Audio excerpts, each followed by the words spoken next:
Did I set everything up right? God, you know, YouTube, I don't know what it is about YouTube. They keep changing something. Like, they changed the summy recently. I don't know if I talked about this last stream. They changed the fucking, uh... the layout for streaming, or, like, the layout for, like... the streaming window for people who stream on their website. And it's weird. Like, before... right, I could see everything, and I didn't have to, like... I could see everything when I halved my screen, because I do that. Because I'm a good streamer. But,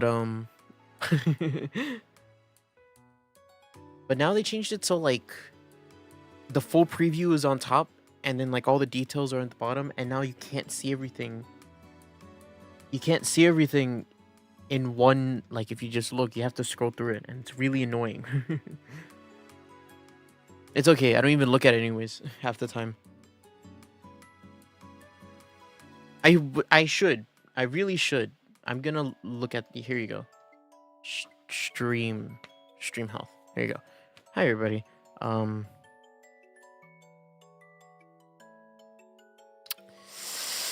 How do you do this? How do people come onto here and just fucking start doing it? You know, 3 years into this, and I still don't know.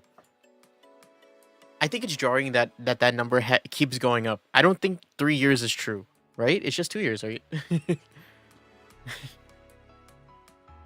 Yeah, it's just 2 years. I don't know why. I guess it's because the new year's about to turn. Even then, it'll only be the second time it happens here. I've been here and it happens, so yeah, 2 years. Been here for 2 years and it's still not easy. I guess that's just what happens when you... God damn it. My head hasn't been super right today. I've been in a good... not like I'm in like a bad mental today, but it's just like... it's weird. I haven't like locked in yet. It doesn't feel like I can sit down and just say things. Yeah?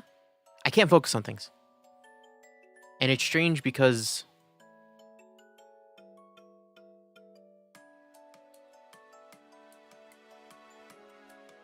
you know?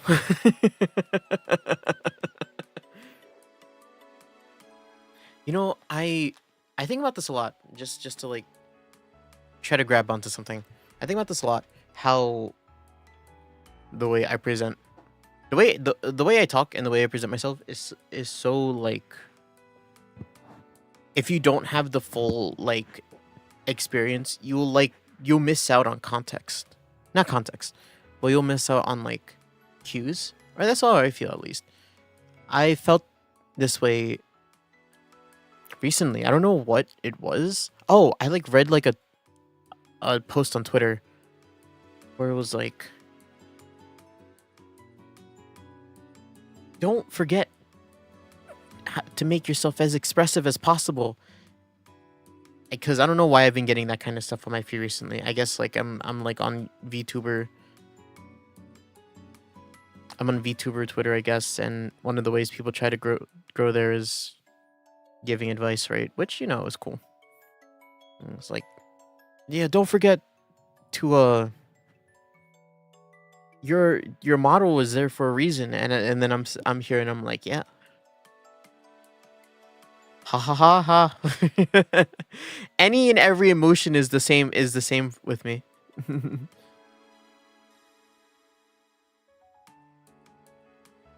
But yeah, I thought about that and I was just like, you know, I still do a lot of like my physical tells. I do a lot of like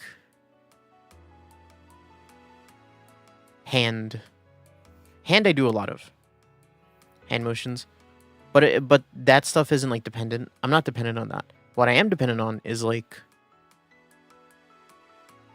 head turning. How do I describe it? Eyes, which is like the main chunk of which a 2D like a live 2D model would like, yeah, wow. Fuck that shit. You know, I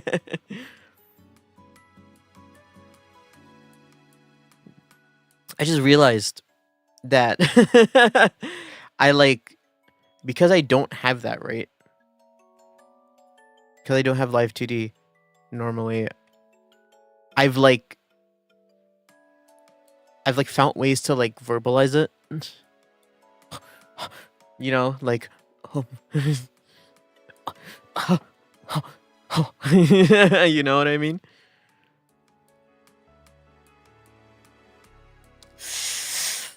That kind of stuff. Which is good. But it's definitely like an unconscious thing. I didn't even think about that. But if it's unconscious, does that mean that I just do that naturally then? God, I'm such a weirdo.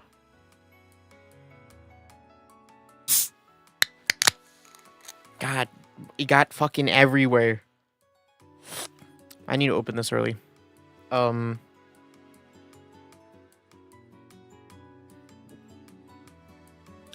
not only am I feeling spaced out, I'm also starting to feel tired. As soon as I hit that button, it just suddenly hit me like you could use a nap right now if you really wanted to. You could close your eyes and and you'd fall asleep. But no.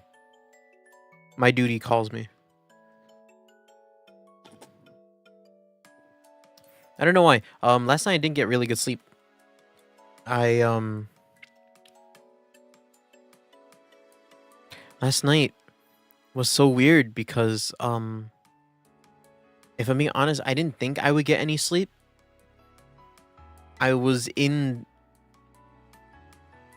think I talked about this last stream, but I was in that phase of like my eyes are burning, and you could feel like there's like an inkling in you where it's like you should sleep or you could fall asleep, and you should fall asleep. And I'm like, okay, I'll listen.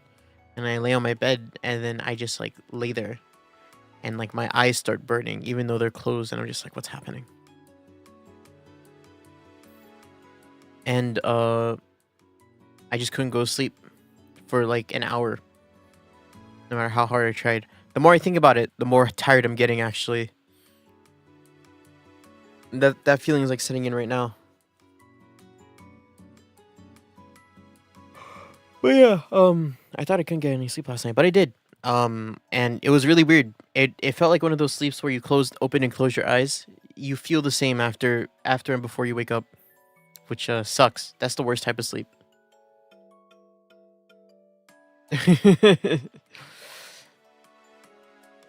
I have to go kill my whole clan in order to claim their eyes.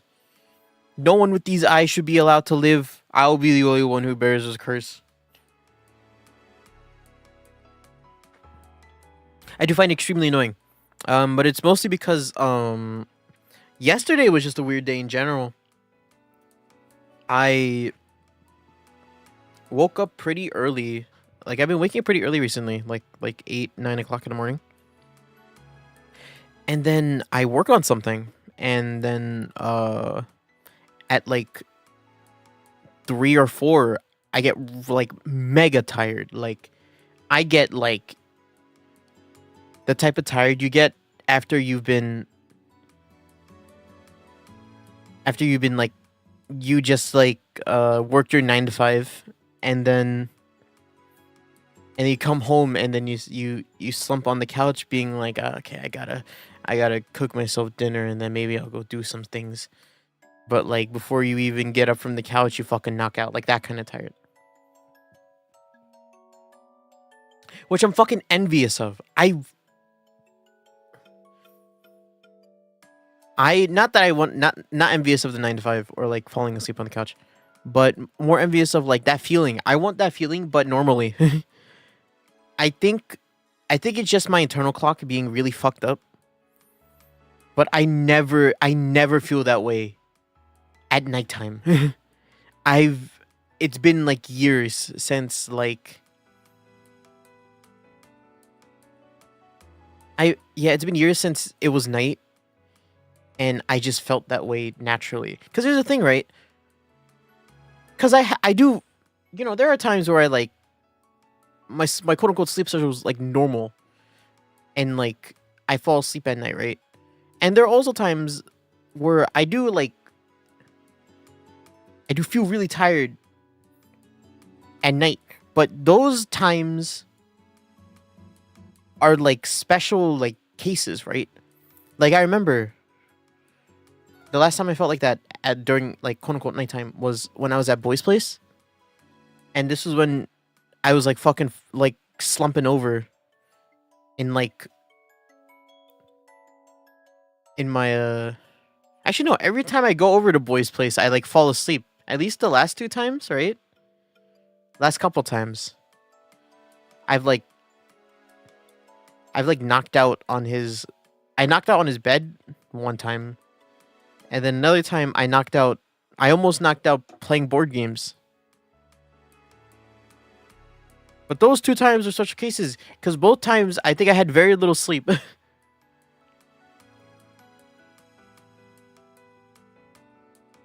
Why can't I sleep everywhere except my room? Is this why people like separate their work and their work and their like their bedroom? You know what I mean? They have like a work room and then a bedroom. I guess so. I'm not rich enough for that, so I gotta make do. But I didn't know it came at the expense of my mental. Because it is kind of annoying. I'll be fucking frank. There's a part of me that's like, this is annoying. But yeah, I want to sleep normally.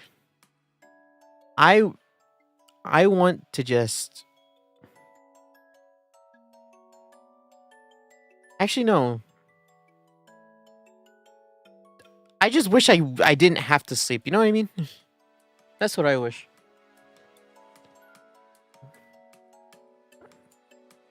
I was gonna say I wish I could sleep at a normal time at like I don't know a normal nighttime, but that's not true. I think I said this like a long time ago, like a really long time ago, but like I'd much rather have the ability to never sleep like ever again and never feel tired rather than sleeping all the time and then being energized for the things that I need to do, right?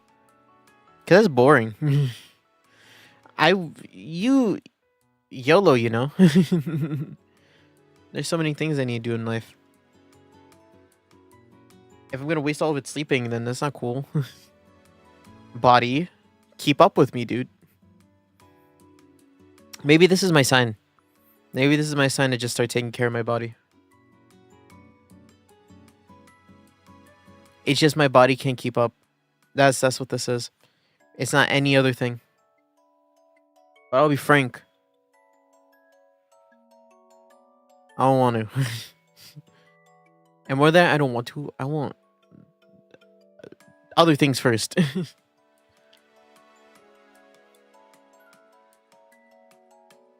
I'm fucking tired.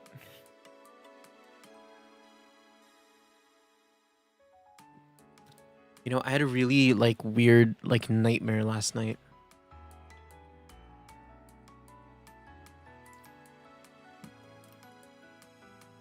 It was weird because it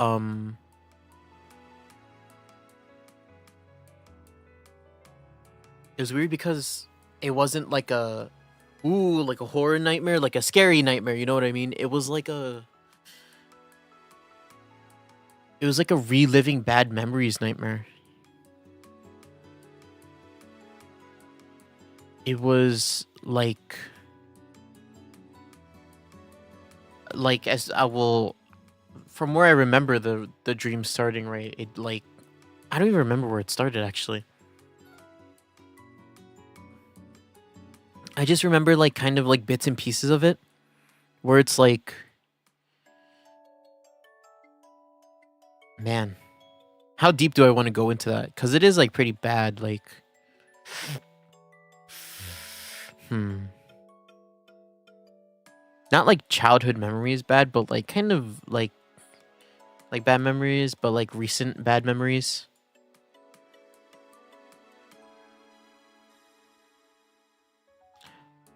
Bad memories about my social life. Yeah, that's what I'll say. It was like it was like basically like a reliving of that, and also like my mind like expanding on it. You know, it kind of the dream doing the dream thing where it's like it kind of exaggerates everything and it makes like its own like story like that, and that wasn't fun. So yeah, it was weird. I didn't write it down. I know I usually do, but that was like the first nightmare I had in a while. And it was a weird one. I don't know. I don't know if that obviously doesn't mean anything, but the thing is like that stuff I haven't worried about in so long. You know? This stuff like the thing that I was dreaming about, it happened like a long time ago. It happened before I started streaming, so I'm not like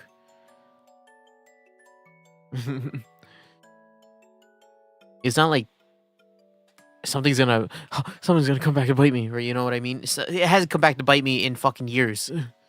Why would it bite back at me now? But to have that nightmare and also plus shitty sleep is kind of like ugh, you know. I wish I could have fallen back asleep, but when I woke up it was already 8, and I was kind of scared that I was gonna oversleep for I was gonna say school. I don't know why. For stream. So thumbs up.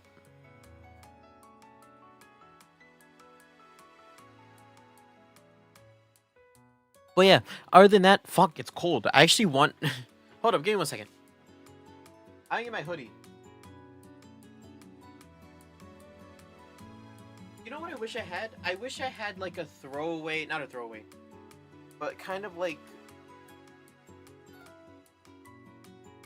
a blanket. I wish I had a blanket that I kept for only my desk. And I actually have a lot of blankets, but all of them are they all already have uses. Like there's my main blanket that I use on my bed when I sleep, right? And I don't want to take that off my bed because if I take any of the blankets off my bed, right? What happens is fur and dust, and then that gets on the bed, and then when I get on the bed, if there's like a bad part of the blanket that touched the floor and it touches like my face or something, then I'll like either like allergic reaction or like I'll get like sniffy noses, especially when I'm trying to sleep. It's ass. It's so ass when I'm trying to sleep. So yeah, there's the main blanket. There is my my other blanket, which I use, my other big blanket, which I use to specifically if we have people over. I use it to cover my bed. I use it to cover my bed, and I let my cats into my room, and they sit on that blanket while I'm like out doing, and then I can come back into my room and have like a clean bed to lay on, so that I don't have to go to sleep with allergy, with allergy nose, which is fun. And then I have 2 other smaller blankets that I use as like bed covers. They're actually not on right now. I have to actually wash my bed sheets soon. But usually what happens is I put on my bed sheet, right? And then there's like another bed sheet. I don't know how these work. So there's the one with the elastic, and then there's one not with the not elastic. I don't know how those work. I don't know if that's like a secondary cover or what. If it is like a second blanket, it sucks as a blanket. But I just use it as like a second cover. And then on top of that, I use my 2 other blankets to cover the top and bottom of my mattress, because the 2 blankets don't cover the entire thing. They're both too small, but together they cover the entire thing. So there's 3 layers of bed sheet that I use on my bed. Technically, the 3rd layer is a bunch of blankets. I don't know if I'm crazy for that. I just kind of do it. But yeah, those are all the blanks that I have, and sometimes I wish, sometimes I wish I had a 3rd one, a 3rd small blanket, right? Or I could just wear long sleeve, long pants, but I don't like that. I don't like long pants. I like my basketball shorts. I don't play basketball, but I just always wear shorts.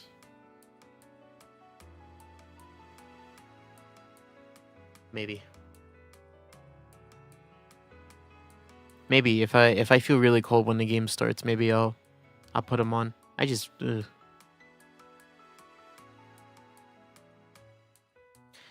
But yeah, actually, speaking of which, it's been getting really cold recently. I don't know what's up. I don't know what's up with the weather. Whoa. Okay.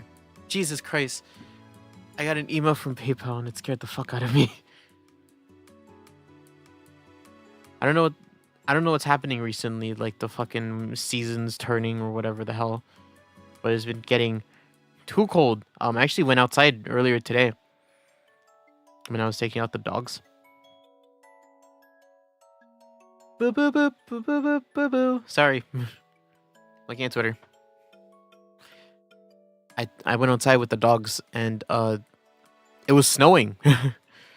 I was like, it wasn't raining, so what is this like thing falling from the ceiling or like whatever the roof, what are they called, the sunroof, that's what they're called, like out in the backyard. And I walk into the yard and I'm just like, what's happening? And then I just see like a white fleck fall past me and I'm like, oh shit, it's snowing. It's that cold. It doesn't feel super cold. I sit here shivering.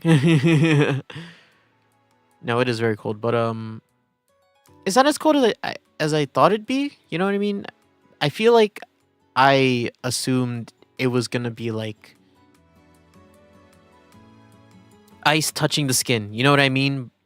Like as soon as I walked outside, it's like everything's freezing. You know what I mean? Everything. Oh god, my hands are getting so dry.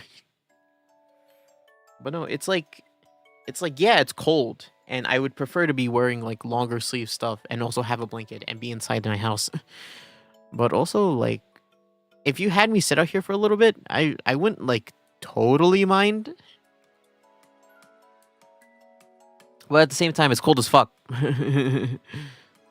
Starting to get very cold and it's snowing, so we'll see how it turns out. Maybe it'll get colder, and then I'll be like, it's too cold. You know, maybe I'll bite my words. Maybe I should put on some long pants. No, the thing is, if I put on any more like stuff, I think I'm gonna get like sleepy. I truly think I won't last this stream. Which either way, I don't think I will, unfortunately.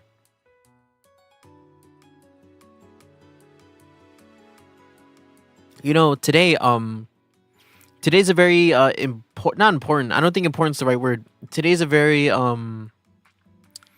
climactic stream today because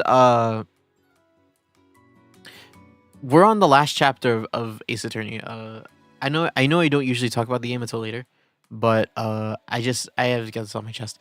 We're on the last case. We're on the last case. Not the last case. Well, there's technicalities, right? But we're in the home stretch of the Great Ace Attorney 2 Resolve. And I don't know how long it will take, right? But it will. I did like foresee the chance of like, hey, this is going this is gonna be like, this might be the last case, or this might be the last stream for the game. And I was like, oh shit, maybe. It might be. It might be the last stream. But there are multiple factors that kind of make me not want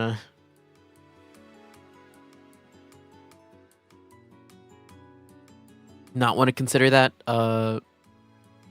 One being I'm tired right now, so I don't think I'll last energy wise through the entire thing. Two, I'm cold.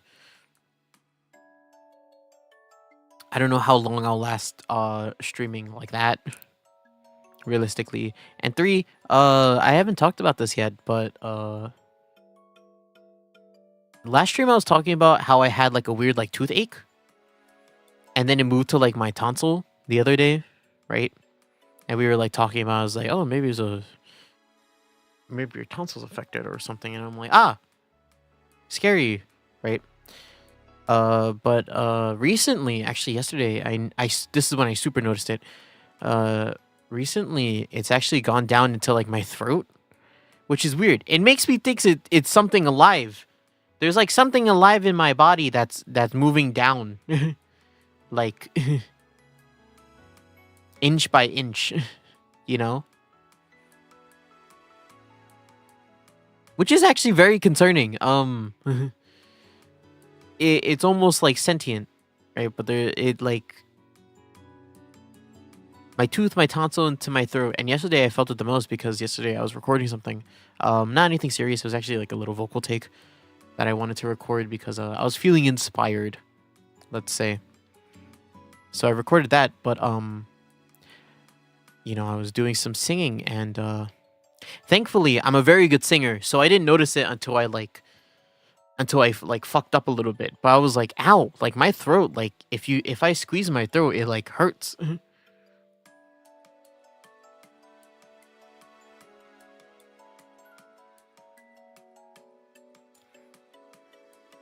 Which was really like,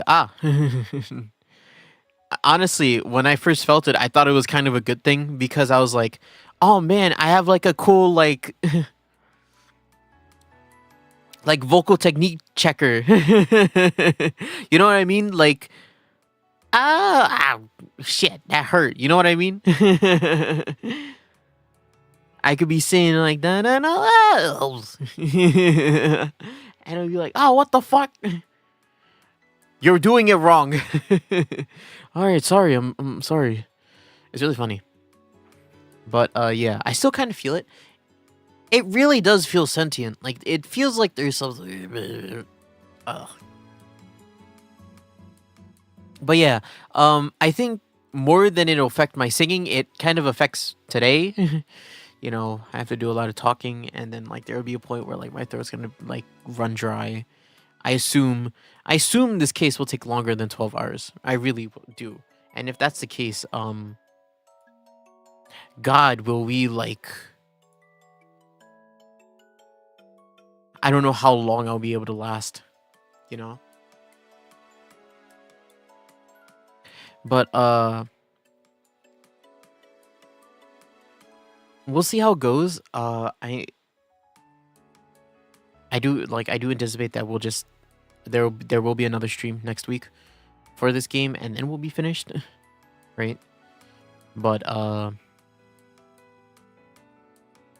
try to take care of myself. Also, I really do need to find out what this throat thing is. It's super weird.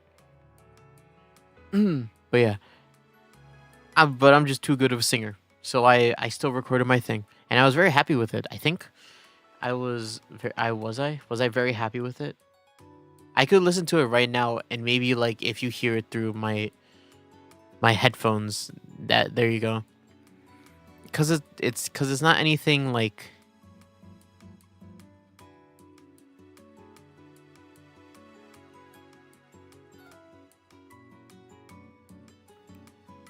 It's not anything like that I'll post. It's just like.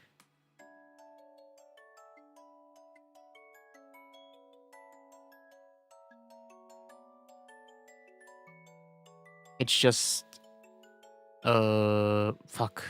Lost my track of thinking.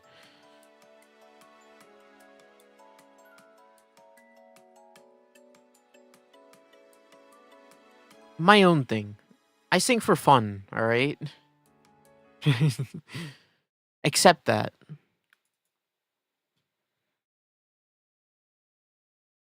Here.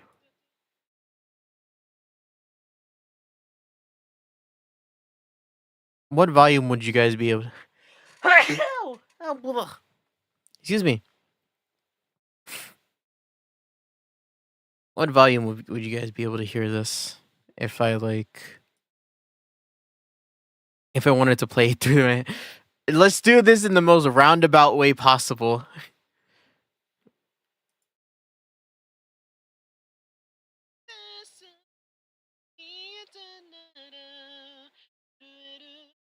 Do you hear that? This is all you're getting.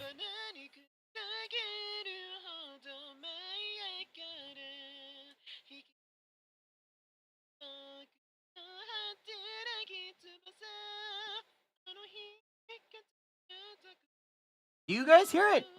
I think there are times where you guys hear it and then you don't. This is the best way to do it. I'm so with this, by the way.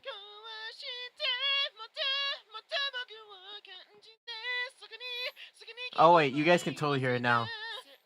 I didn't compress this super well.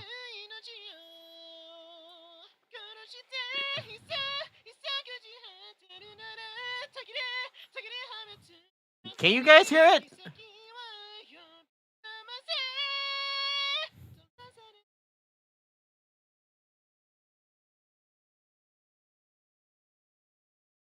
That's great, isn't it? I'm actually very proud of that. This is very good.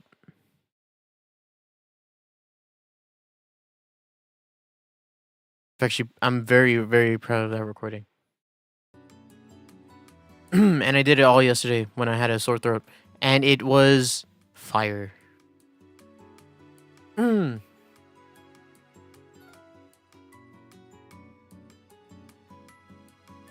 Yeah, I don't know. I was like scrolling through my YouTube yesterday and I was like, I need to work on something today, right? And I was just like, I don't know what to work on. And then that song came up and I'm like, this is easy.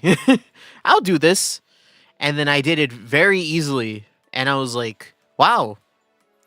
I tuned it and then I was like, I was happy with it. Am I going to do anything with it? No. The most you'll get from me is this. I played it on stream. In the most like roundabout way possible. Do you like being a Hase fan? You know, what the fuck? I have so many windows open. What is happening? You know, I thought about this recently because I was watching, because actually along with that song, right, which I'm not even gonna hint at it. If you know that song, you know that song. Along with that song popping up on my feed, just like a bunch of like what the fuck? Why can't I click on this?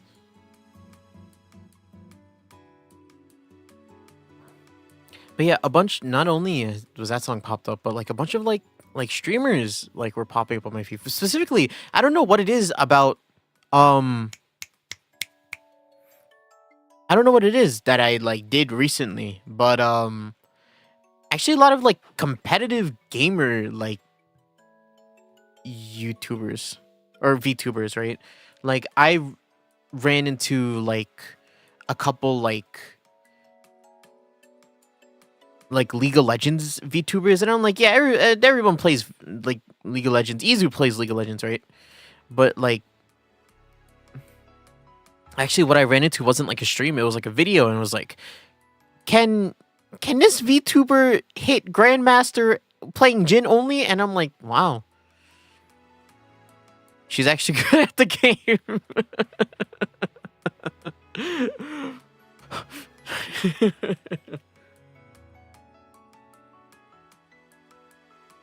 And she like made like a video of it, and I'm like, cool. And then I ran into like another person who did like exactly that, and it was another like VTuber girl, English VTuber girl, who did the same thing. And then I ran into a stream of like a Japanese VTuber, and that girl was playing Valorant. And girl, it was one of those VTuber models where it was like it could be either or, right? Or neither, really. You could be whatever, but I heard a voice, and now I'm assuming cancel me. Actually. Oh, I want to watch this. I want to watch this so bad. I clicked on it and now I want to watch it. Shit. But yeah, I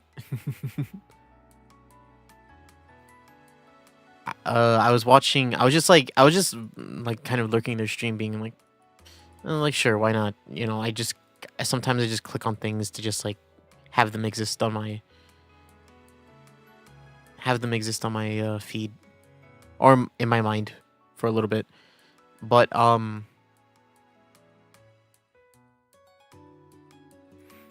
they hadn't said anything, which was a big like red flag for me, by the way. It was just like, well, it's just VTuber streamer, say something. Entertain me, streamer. I'm becoming what I hate. But yeah, I couldn't yeah, I didn't hear them. I didn't hear them say anything until like they like died, and then they like commed something to their team because it's Valorant, right? And I was like, wow, that's like a super soft voice VTuber. Like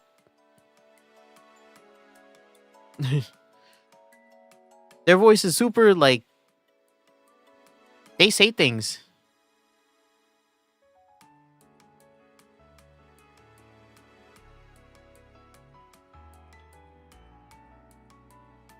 They say things and they're very soft. And then I clicked back. What is this button called? The go back button on Google. What is this button called when you go back to like a previous screen that you were on? That button. The click back button. But yeah, I clicked back to like, because I got recommended to that stream from like the other videos, right? And I looked at the comments and I was like, oh, I wonder what people are commenting on this. And it's like, I'll watch anything that has you in it or something like that. Or it's like cute and like adorable. And I'm like, really? And it made me realize, I'm like, man, I won't have like any appeal. I won't have any of that kind of appeal to like anybody.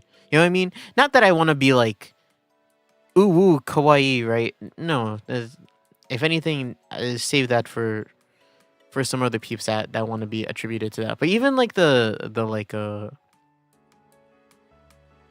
don't know if people understand when I say this, but like I don't want to attribute it to gender, right?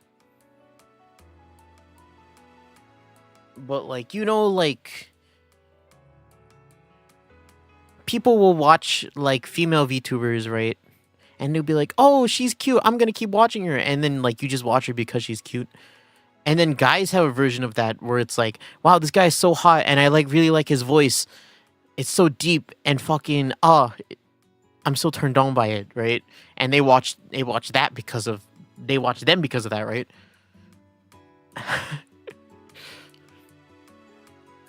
Where am I on that spectrum? I think there's like a hidden like there's like a hidden like it's like a triangle.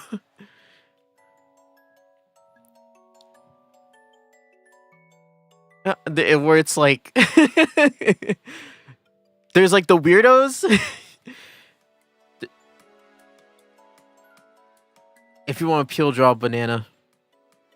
I don't want to peel. It's just something that I noticed. You know what I mean? Like people will watch something because they think it's cute, right? Or like people will watch like insert that League of Legends like girl VTuber, right? They'll watch. They started watching her because of her model and because she was cute, and like they liked her voice. But then they were like, oh, there's also cool League of Legends content, right? She's really good at the game, which I can't like vouch for that, but you know, I'll believe it.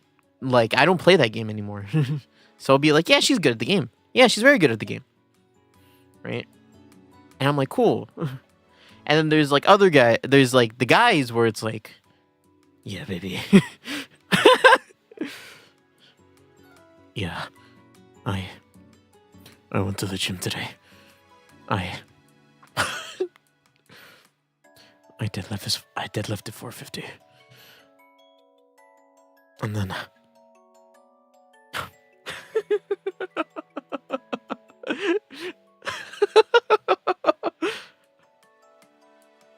and then I ate. I sat down. I started DMing all my kittens on Discord. That's that's my impression of those guys.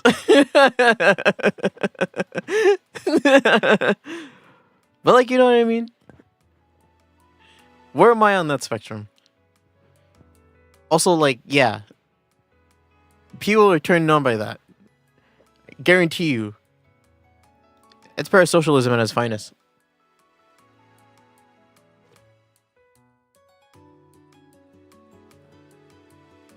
I hope I don't fall in whatever, like...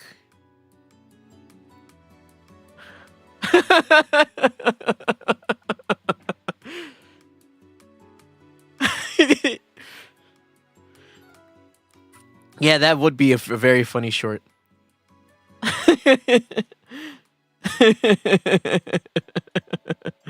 Maybe. But you know what I mean? I'm not like either. I'm not either one of those. And it's so like strange because well, it's not like I even want to be any of those. That's the thing. I find well, one spectrum of it, because here's the thing: you could be a dude and like be cute and stuff. I think that's like I don't want to like generalize things. I don't want to keep generalizing things into more like simplified versions, and also like, and also like things about like demographics. But like you know, femboys are a thing, right? I think isn't that their whole thing? Being a cute boy.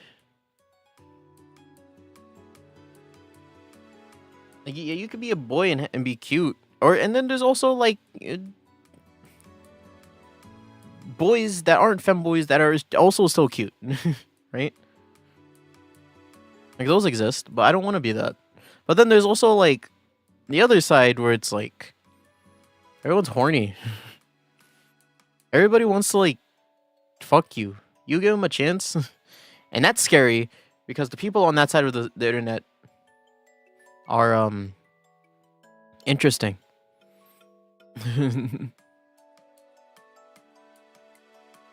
They go over like social codes of conduct that I have that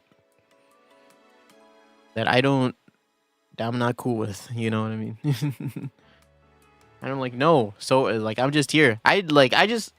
I'll keep saying this as like a content creator. I just want to exist as a dude, man. I want to just play games, have fun, make funny bits.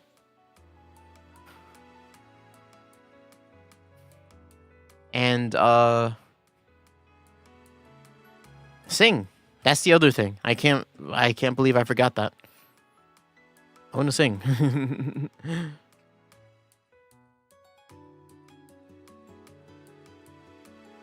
That's the main thing.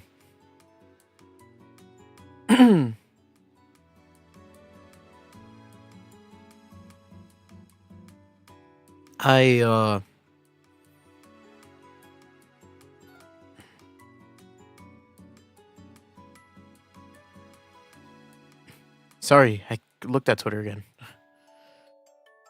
That's like 3. That's number 3. That's me getting Sorry, excuse me. Blah, blah, blah. That's me getting interrupted a third time by Twitter just because I decided to open it. What was I talking about?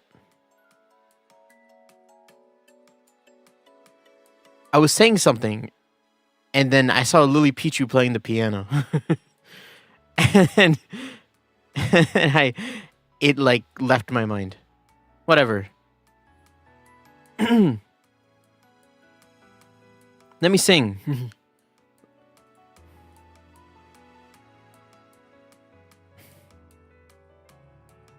I feel like man, I feel like in the last like week I've had so much like not energy, but like what's the right word?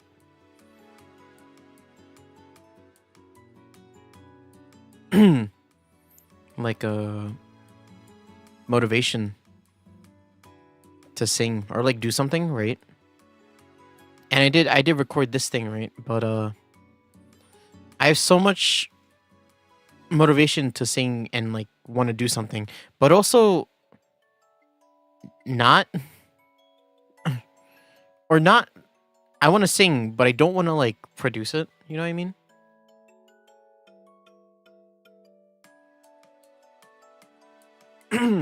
Because what a horror show that is.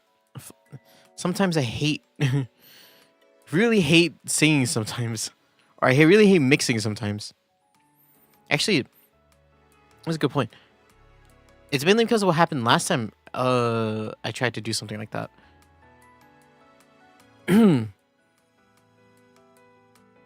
A while ago I recorded and do I still have it on my YouTube? Actually, that's a good question.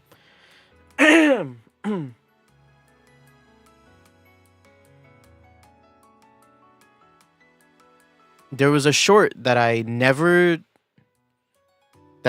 released because I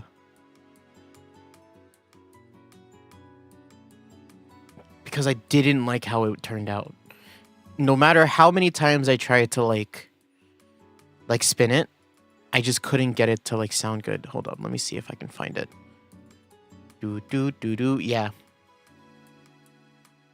This is definitely it. A month ago, I made this.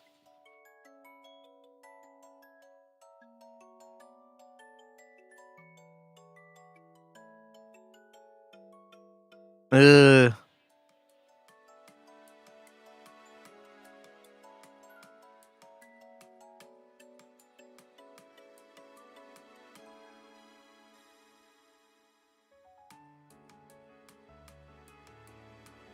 Yeah, I just didn't like the... Listening back to it now, a month later... Okay, because I just listened to it. It's my vocals. The vocals were just not good, alright? And I'm glad I did. Actually, it does... It helps me work on some things. Like, I had a revelation about singing yesterday. Actually. Now that, because of my sore throat, or whatever I have right now, a disease of a parasite, whatever parasite is, like, infiltrating my throat right now, it made me realize that, like, my quote-unquote healthy voice is just, like, I don't know if people have noticed this about my voice, but like sometimes it's really scratchy. Da, da, da, da. You hear that? Da. There's like this grit to it. It's not on purpose. It's just kind of how my voice sounds sometimes, and it really fucks with me. But and it does make me think that I have vocal notes or to some extent, which is like, you know, the way to get rid of vocal nodes, right, is to like stop doing things, which would be a pain in the ass, by the way, because it's like, okay, how to Reduce vocal nodes. Nodules. Vocal rest and voice therapy to learn proper vocal technique and hydration.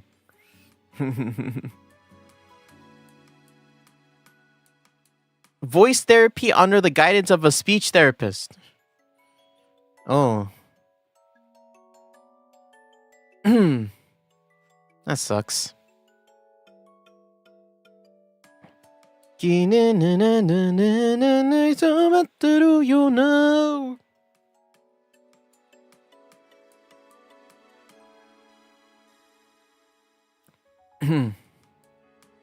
Yeah.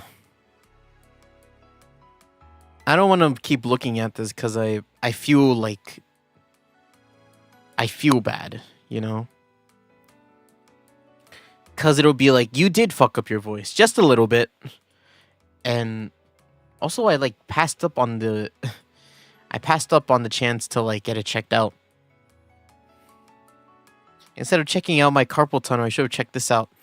You know, fucking I've been sleeping because I have to sleep with carpal tunnel wrist things. Whatever they're called. I don't know what they're called. But like wrist guards for carpal tunnel. And recently they've been really annoying. Like mega annoying. Because I'd wake up and like my wrists would be sore and I'm like, ah. And I'm like, is this worth it? Is doing this worth it? It's like now pain versus future pain. But like, you know, for carpal tunnel or to fight against it, yeah, sure. So I don't have to wear in the future. Maybe, I guess that's what it is. Either way, it's just, ugh.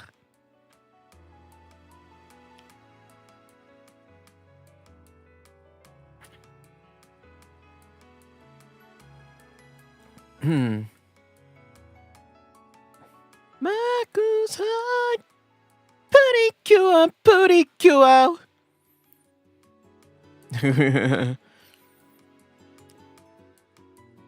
Blah. But yeah. What was I even talking about before that? I sing. What was I talking about before that? I don't remember. You guys, you know how it is sometimes. Wow. It's already been an hour.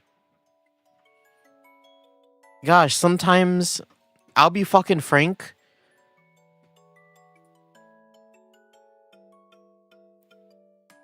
In like for the first 20 seconds, the first like 15 minutes of the stream felt so long. I was just like, I don't know what to talk about. And then I started talking about something and now it's almost 1. That's the power.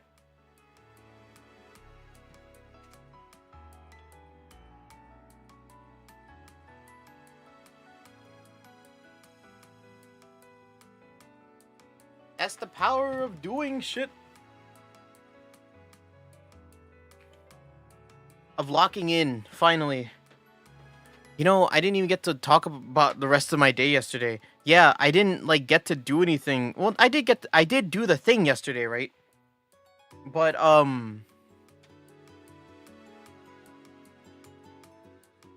you know, during that I was supposed to do my laundry, but I didn't. I was lazy. And I straight up just didn't do it.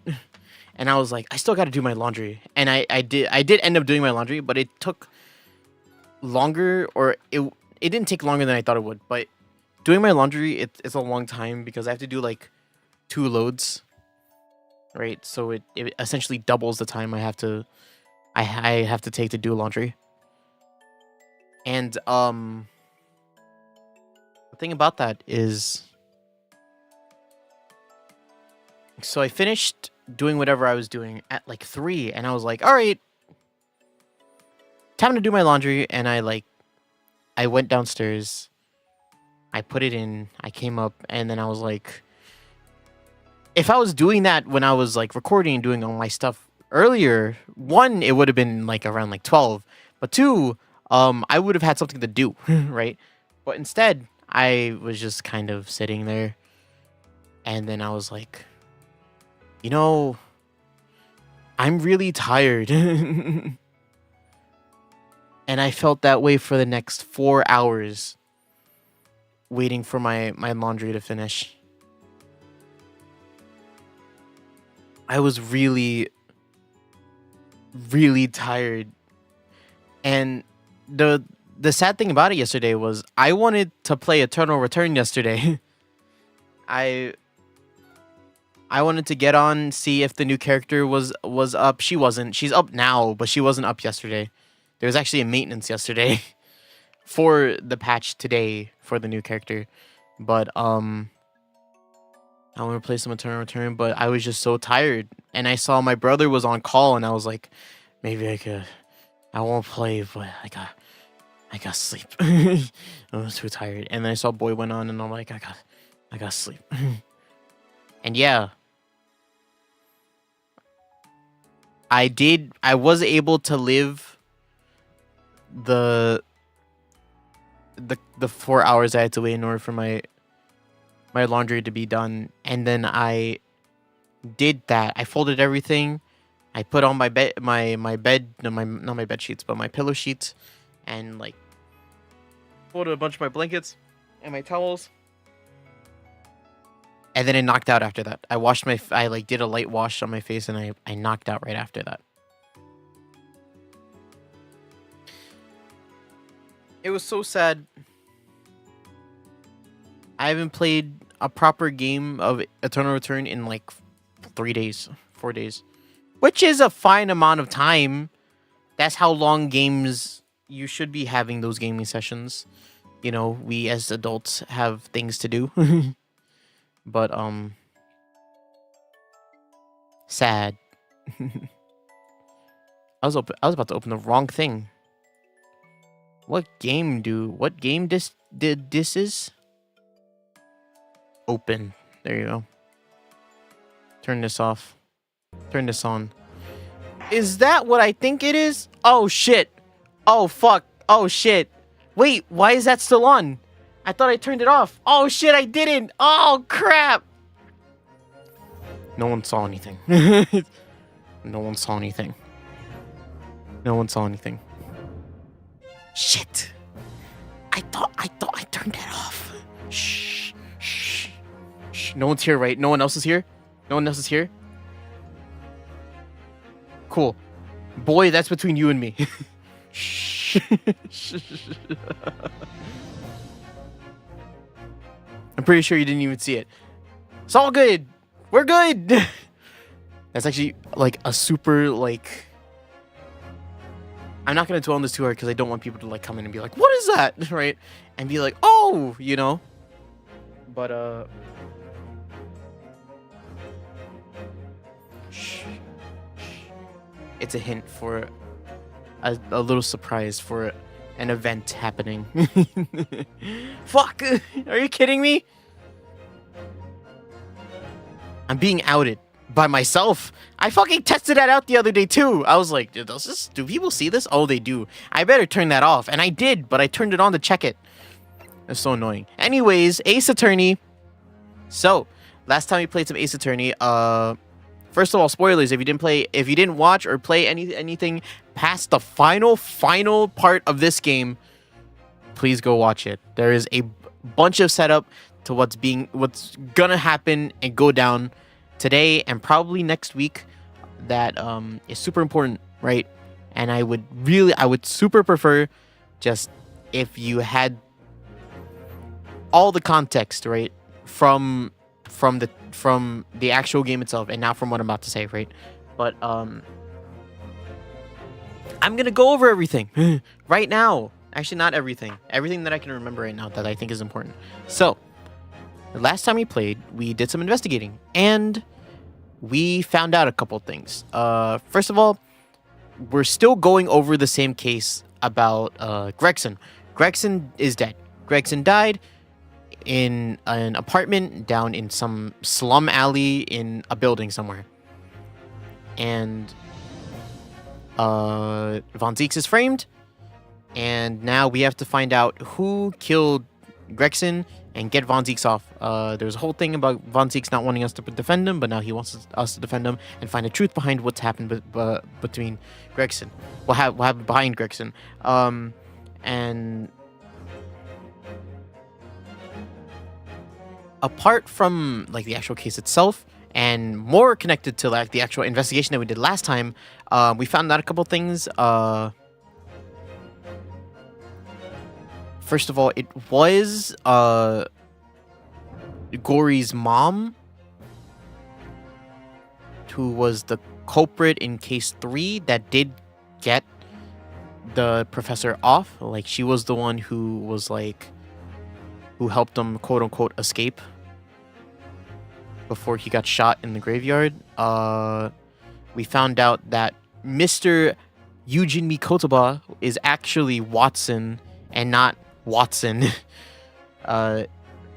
Mikotoba was the assistant to Holmes and not Watson. So Mikotoba is like the is quote unquote the assistant to Sherlock Holmes or Sherlock Holmes, right? We found out that Von Zieks suspected Gregson of being a part of the Reaper organization, finding out that Gregson was the mastermind kind of behind the Reaper actions, and also the fact that it's an organization. There are multiple people in that organization. And I think that's it, right? Everything else you found out, I don't particularly remember. But I think today's going to be fucking crazy. So sit back, lock in. We got some testimonies to look at. We got some story to go into. We got a Kazuma to help with the professor case. That's the other thing that we were kind of investigating. And yeah, I can't wait. Oh my god.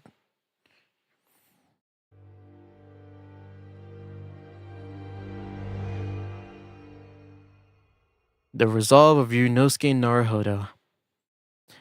Ah! The 3rd of November, 9:14 a.m. The Old Bailey's defendant's antechamber.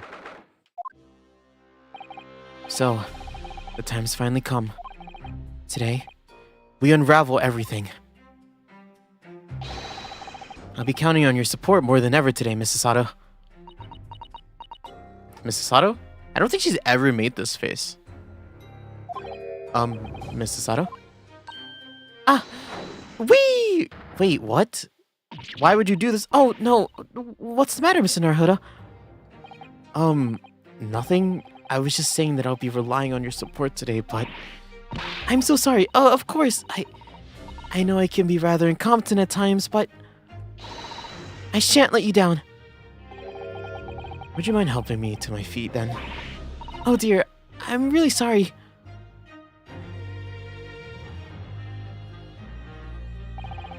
Sasato-san isn't her usual self at all. But that's hardly surprising, I suppose. She just found out that her father is the partner of the world-famous detective. Not to mention... good morning, sir. Lord Von Zieks. Ugh. Thank you for all your efforts yesterday. Did I hear that correctly? What? Oh, no, nothing. I hope we can clear things up today. I really can't make out with this man. Fuck. I really can't make this man out. His face says I hate you, but his words are almost jovial today. In fact, he hasn't been very Reaper-like at all since all this began yesterday. Lord Von Zieks isn't the Reaper, Mr. Naruhodo. Good point. The Reaper.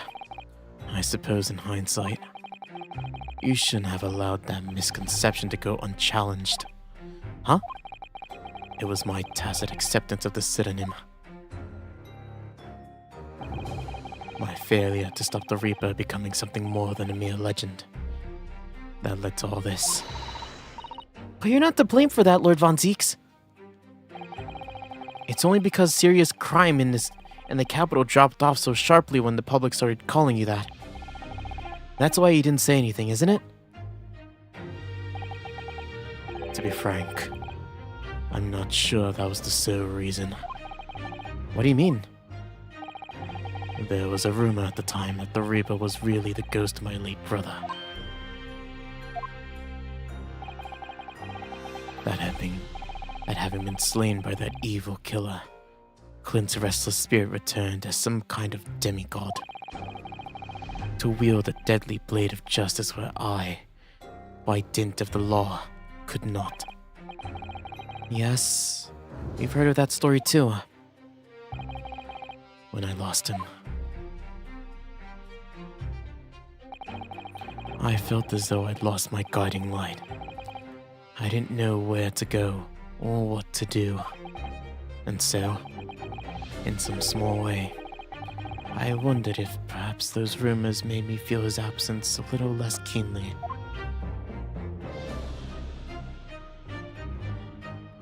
I can't do your voice. Even if I knew it was just an illusion. Just some nonsense conjured up by an over-imaginative public. He was obviously extremely important to you, Lord Clint Von Zeeks. Well, what's important now is uncovering the truth. That's all that matters. I know that you didn't take anyone's life. And I intend to prove that beyond a shadow of a doubt in court today. I never thought I'd say this, but I can see it in your eyes. That burning desire to cut through all the lies and deception. Oh, I can't deny it any longer. You are a lawyer of absolute integrity. Thank you. Now tell me, why do I detect the scent of expensive tea leaves in the air? Oh, you're here. Oh, Iris! When'd you get here? Oh.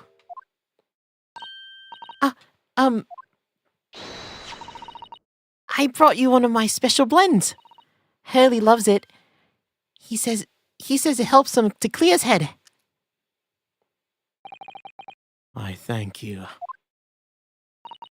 Oh, hee. It's surely a first and last time I'll ever see a sight like this. You seem different today, Iris. Oh? Sort of subdued, I suppose. I am not. What happened yesterday is obviously still playing on her mind a lot. She's clearly very troubled about having stolen that autopsy report from Dr. Sai's laboratory. Alright then. Good luck to you both. I have to make a move now. Oh, you're not staying? I thought you'd want to watch today's proceedings. Well, I'd like to cheer you on, obviously. Huh. But I've got lots to get ready. Oh, I can't do your voice today. Get ready? For what? Oh, yes. Would you take this? Isn't this one of the felt dolls that's usually dangling from your knapsack? Yeah, the one right there. I see it right there. It's behind the text box. Ha!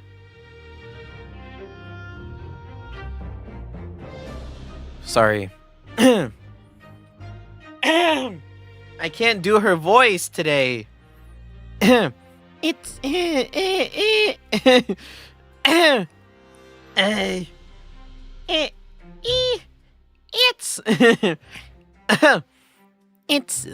nope. It's yes. It's a lucky charm. A little Hurley that I made once. A Hurley? It looks more like a Hairley to me. If for some reason you completely run out of options in the trial today, then just pull the little Hurley's ears as hard as you possibly can. What? Pull his ears? That's right. It's a way to bring good luck. I think you might need it. Can I tug on it now? You think what we'll need is luck? I just sneaked a peek inside the courtroom, and it seems very different to normal. Yes, it would seem that a certain someone has decided to pull out all the stops. What does that mean? I can't do your voice either. What about Mr. Sholmes, Iris? I don't know. He was out all night and hasn't come home by the time I left this morning. Oh, I see. What, was Professor Mikotoba out all night too, do you think, Mrs. Otto? Yes, it would seem so. I telegrammed the hotel this morning. And apparently they didn't come back to their rooms last night at all. They? Father and Judge Jigoku, yeah. Judge Jigoku too. That's right. Nobody appears to have seen either of them since yesterday. Counsel for the defense and the defendant. Court is about to be in session. Please make your way inside the courtroom at once. Good luck then, Rina. Good luck, Susie. Yes, thank you, Iris. And you, Mr. Reaper. I hope it goes well. Once again, I thank you for the delicious tea. It was very soothing. Oh, I'm so glad. We must go inside now. Lord Von Zieks?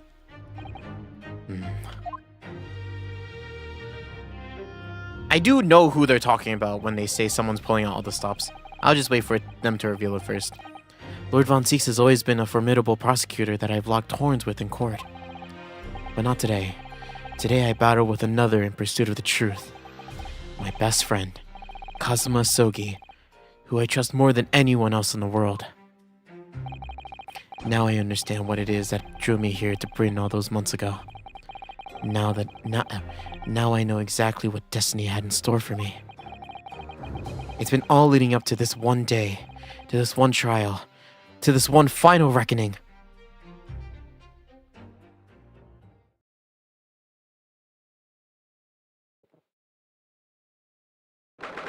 The 3rd of November, 9:30 a.m., the Old Bailey courtroom. Where is he at? Oh, no. Hey, look, it's us. Kazuma. Oh, it feels even more oppressive in here than it did yesterday. There are cold stares piercing me like knives from all the sides. Ah! Mr. Naruhodo, look! There he is. Look, Lord Strongheart. Kazuma must have known about this beforehand. The ramifications of this trial now extend far beyond the murder of one Scotland Yard inspector. In fact, events have come to light that threaten the rock of the very foundations of our country's legal system. The escape of the condemned criminal on the night of his execution, the subsequent unlawful shooting of the man, and the revelation that prison staff must have been complicit in the jailbreak. Britain is currently hosting influential members of the judiciary from countries all around the world. It is imperative that we uncover the truth in these proceedings to avoid international embarrassment. By royal decree, this will continue to be a closed trial, and one over which I, male Strongheart, exercise total and unequivocal authority. Huh? The 6 jurors' flames just... As was the case in yesterday's proceedings, those here present in the public gallery are distinguished members of our judiciary, assembled to bear witness to the fair judicial process. In other words, a collection of your acolytes, Lord Strongheart. That's right. They are biased. I have each one of them a family member captive in our prisons. Yeah, he's evil. On a personal note, I find this most distressing, Lord Von Zieks. You were a prosecutor of exceptional talent. Much like your brother Clint, in fact. Hey, you're gonna fucking stab that part of the the slam part. In the name of Her Majesty the Queen, I hereby declare this court to be in session for the trial of Berk von Zieks, who officially stands accused of murder. Counsels for the prosecution and defense, are you in full readiness to proceed? The defense is ready, my lord. As is the prosecution.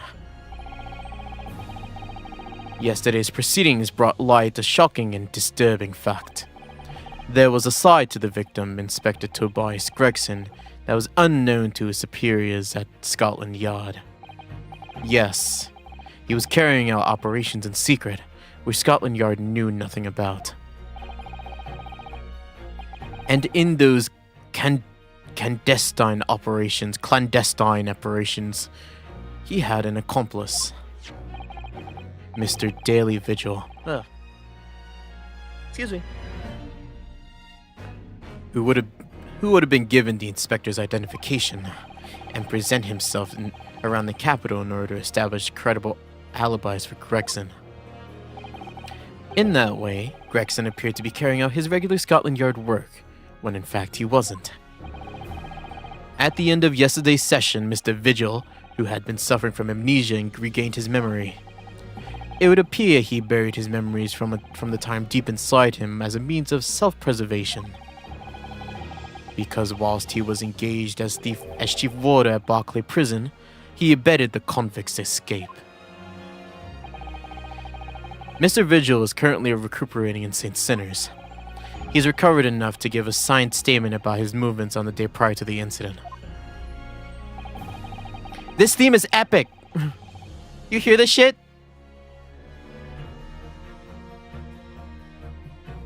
I almost want to turn it up a bit. Hold up, I want to turn it up.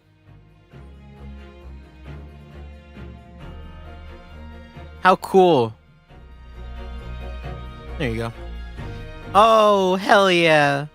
Excuse me, though. God. I don't want to keep coughing. I'll start muting every time I do it.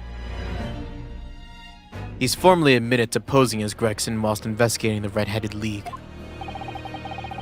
Which brings us to the crucial issue of the victim's time of death.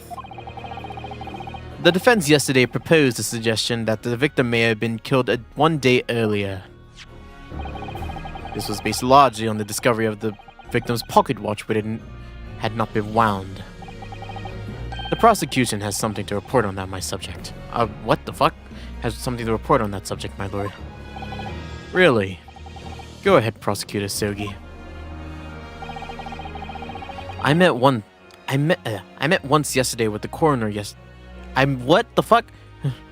I met once again with the coroner yesterday to discuss the issue. She mentioned that the defense's suggestion could not be ruled out. It's entirely possible that Inspector Gregson was killed on the 31st of October, the day before his body was discovered. I here have an updated autopsy report that includes the amended details. But by official opinion of the investigation team was made clear yesterday that the time of death was 5 p.m. on the 1st of November. There are indications that attempted to disguise the real time of death, however. It seems that the natural decaying process of the victim's body may have been slowed by keeping it chilled. That's out of the question. There are no refrigeration devices that are in that part of London large enough to accommodate a human corpse. My lord, this is more than just conjecture. There's evidence to support the idea. We must investigate it thoroughly. Very well. The court will accept the new report as evidence. However, if this updated report is deemed to be accurate, it would give a renewed significance to the movements of the victim on the day before the Fresno Street incident. It would, yes. Especially since on that day, Inspector Gregson was using Mr. Vigil to cover up his real movements. It's conceivable that he was killed in the course of his secret activities. Do I sense the prosecution has some information regarding those activities? Scotland Yard put an enormous effort into investigating that precise matter yesterday. I think we should begin by presenting the results of that investigation work. So the prosecution calls its first witness now. Gina, right?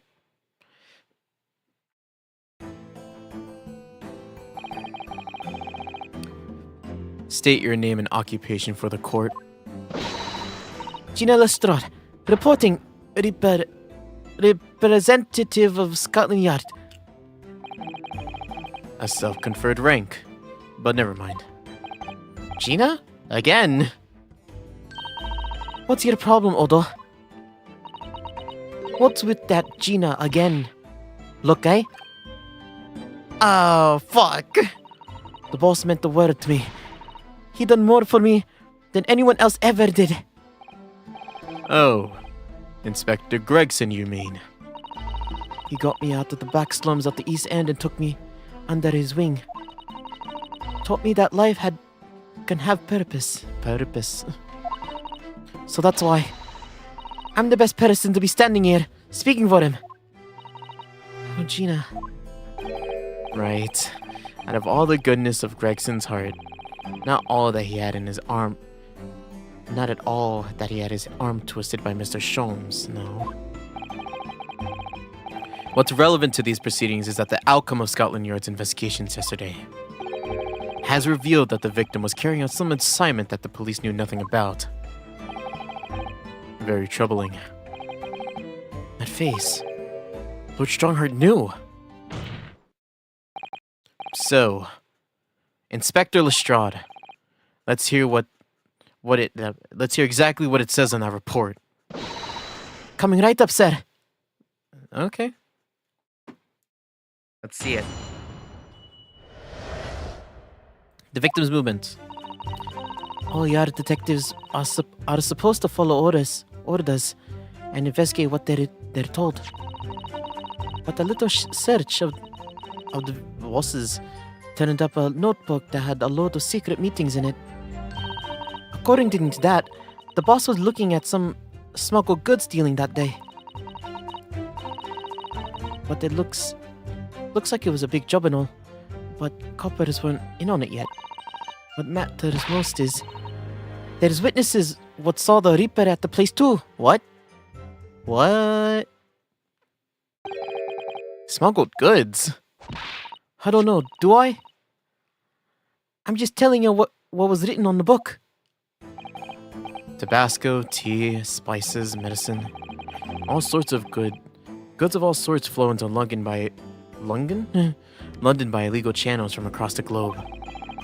It's well known that they're disposed of at regular black markets that take place in the capital. But the police are rarely able to locate them in time.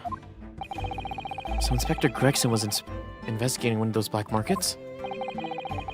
It's been suggested that high-ranking officials may be involved in black market activity. No doubt Gregson was trying to avoid details of his investigation being leaked to the involved parties. That would explain why he was operating on his own authority, without the Yard's knowledge. And do we know where the dealings were taking place at this time? In a particular room of a certain exclusive London gentleman's club. And on the day in question, the accused is known to have been there. And that's the conclusion of Scotland Yard's investigation into the matter. That can't be. We haven't heard anything about any of this. Members of the club have testified to it. There's no question. The accused, Beric von Zeeks, was present. That would be very significant testimony then. Oh my... But... Lord von Zeeks made no mention of this. At all. In short, Lord von Zeeks has had ample opportunity to murder the victim. Very well then. Counsel for the defense, begin your cross-examination. Interesting.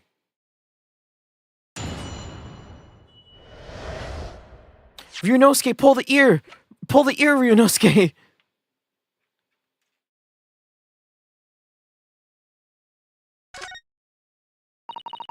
What a charming little rabbity version of Mr. Sholmes.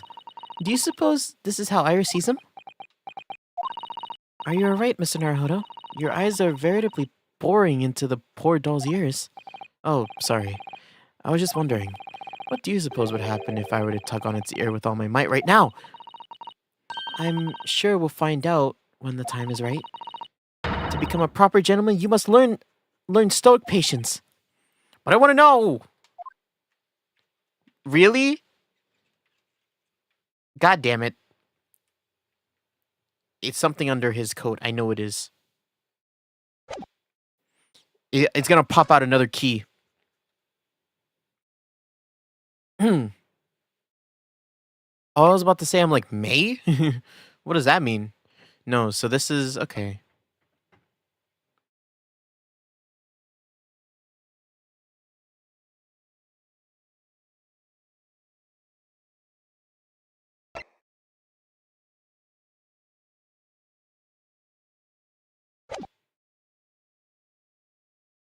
Okay. I just had to... I need to remember all the evidence that we found yesterday. Because I don't particularly remember.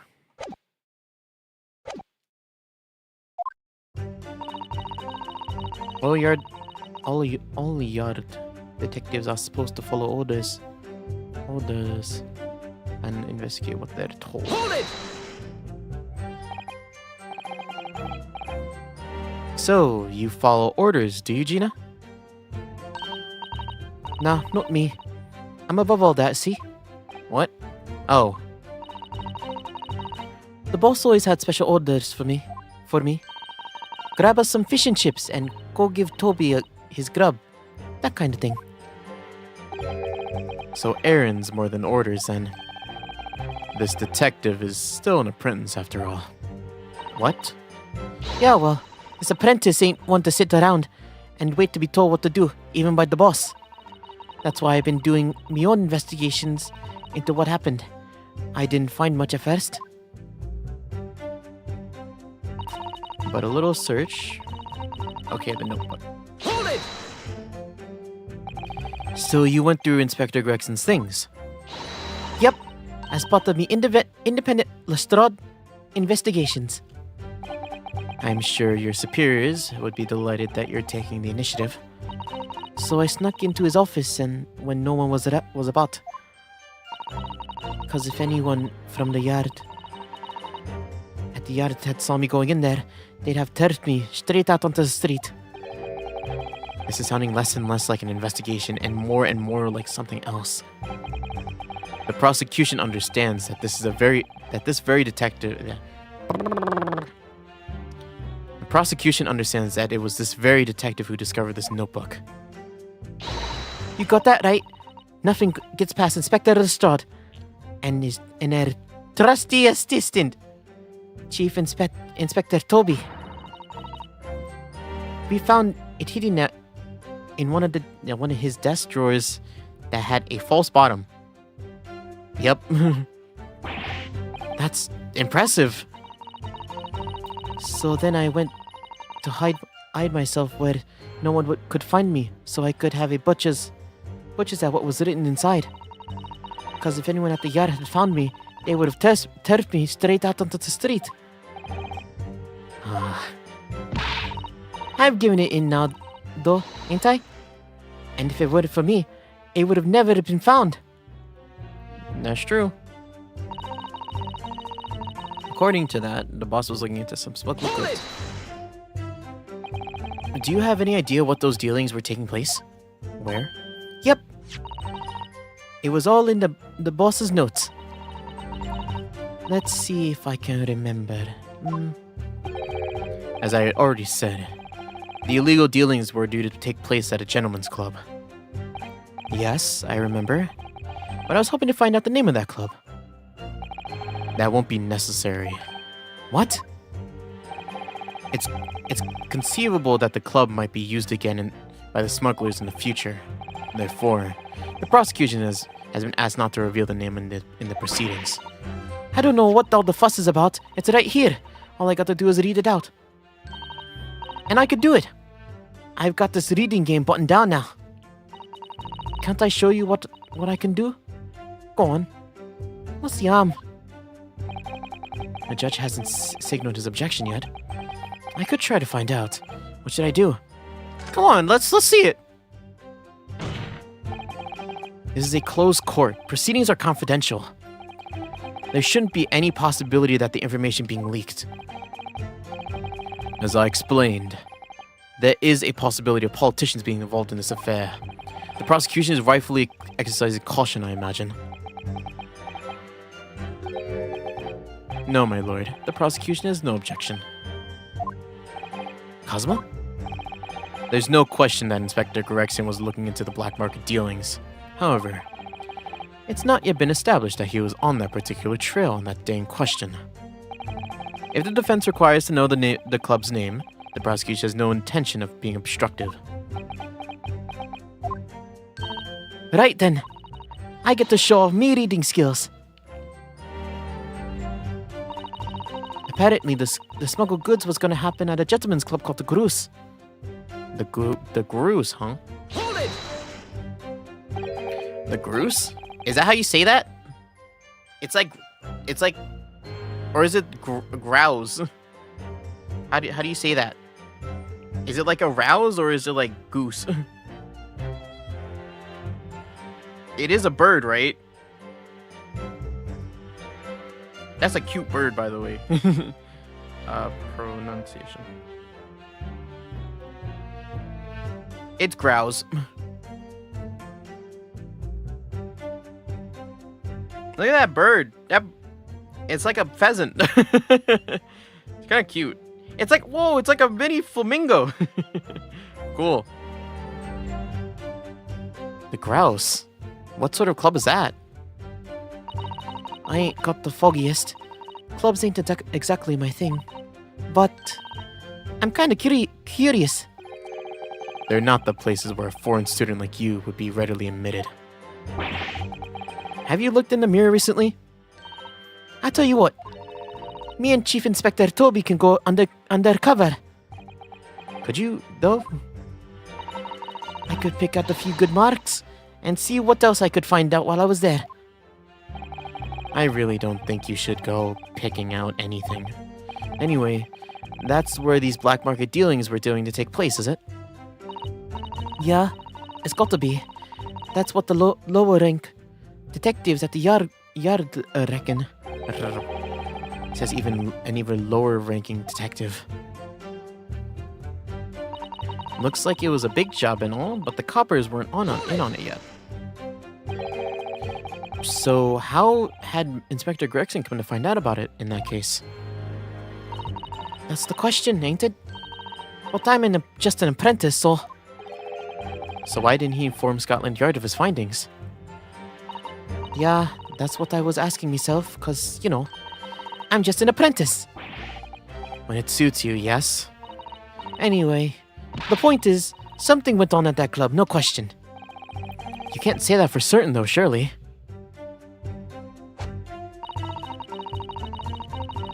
What matters is that... Hold it! Yeah, what? Lord Von Zeeks was at the club? He was. Detectives who visited the club yesterday make inquiries to... What? Detectives who visited the club yesterday to make inquiries have confirmed it. Several members reporting to have seen the accused being admitted to the room in question as a guest. And looks like there's no disputing that he was there then. Yo, Ambrosia, what's up? How you doing? Well, we know that Lord Von Zeeks was investigating Inspector Gregson, don't we? Yeah, what if they just went in at different times? Perhaps he'd already discovered the inspector's secret notebook. Which led him to the club, you mean? Maybe. Presumably, then, there were also eyewitnesses who can testify that Gregson was there? Me just woke up. How you doing? Oh, good morning. Hey, I'm doing A-okay. I'm actually a bit tired myself. And also my throat. This is just gonna be a short stream, but I'm doing cool. We're just sitting back, chillaxing. Being invested. That's what's important. But yeah, sit back, relax, do what you gotta do. as we play game. None have been identified at this time, no. So the all-important victim wasn't seen at this mysterious club. Oi! Why ain't you asking Inspector to study it, hey? Okay. So that's all I've got to work with. Gina's not holding back with that ice-cold stare of hers, is she? I really don't know what to make of all this. Lord Von Zieks had told us that he was investigating Inspector Gregson. But he never once mentioned that he met the inspector the day before the incident. You don't think Lord Von Zieks could have been lying to us, do you? That's not the only way to explain this. Oh, If everything Lord Von Zieks has told us is true, then there must be a mistake in the testimony somewhere. you mean there are details we have yet to uncover? Exactly. A clue, perhaps, that even Gina hasn't noticed. That's what we should be doing.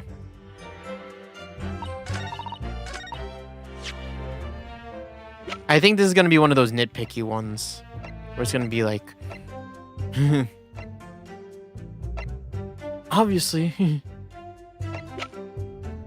this couldn't have because of this, and then there's gonna be a part 2 of this this testimony. I almost know it. The Grows.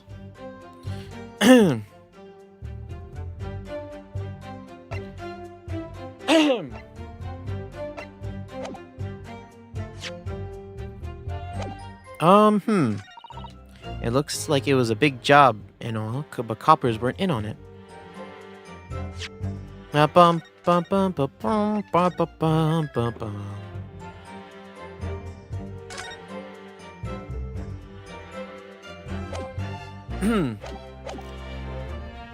It looks like it was a big job and all, but the coppers weren't in on it yet. What matters is that there were witnesses what saw the Reaper at the place too. The thing is, like,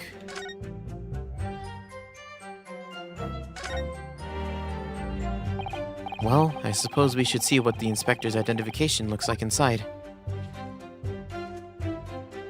Didn't we look at this already? The Scotland Yard insignia looks genuine to me. And the department and identification numbers are all correct as well. There's no doubt that this is really Inspector Gregson's identification. Yeah, didn't I check all this already? Why is it not red? Yeah, weird. Okay.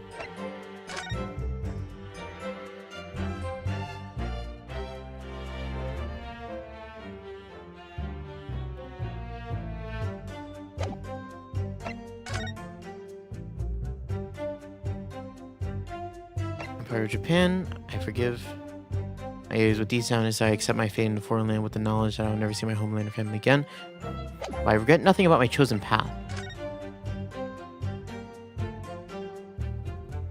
It's because this is like a new case, right? And it doesn't remember anything that I did. God damn it. Look at this dark stain here. Do you think? Yes, I'm afraid so. I think it's blood. Oh, I knew you were going to say that. So that presumably means that this thing was present at the scene when Inspector Gregson was killed. That's the most logical conclusion, yes? To think Gina's been carrying this around with her. If you didn't know any better, I suppose it might look like a grease stain from all the fish and chips. Yeah? You think so? The big red food stain with the hole next to it? Actually, I think it's just the bolt. Yeah? Rinosuke? Have you seen this huge gash across the side of the trunk here? It's gone right through the leather and right into the metal behind it. Gosh. For a metal case like this to have been damaged so badly, whatever made that gash must have struck the side of the trunk with considerable force. I wonder how it happened. Let's have a look inside. So this will open, right? And then inside we found this.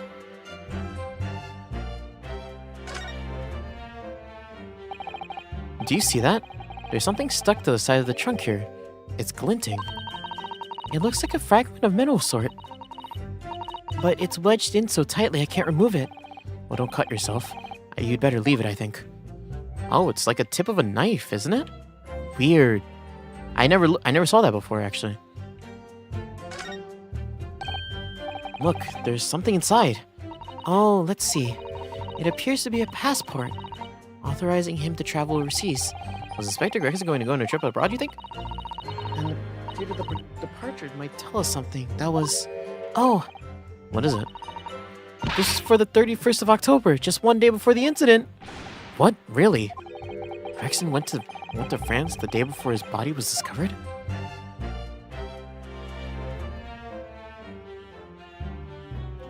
Right, and then this got entered.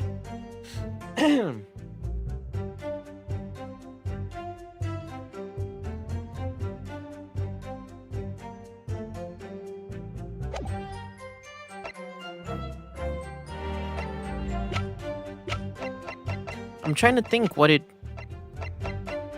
There's so much evidence here that, like...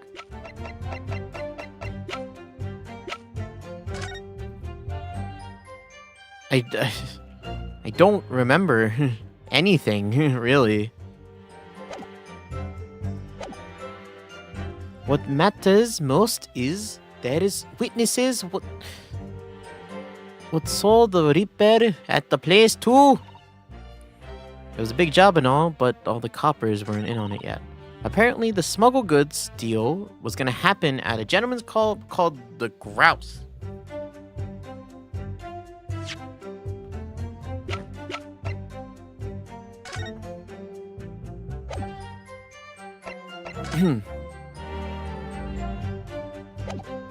I'm trying to remember if we've seen anything with, like... Is there anything that, like, indicates that? The Grouse? Hello, Miss Vigil.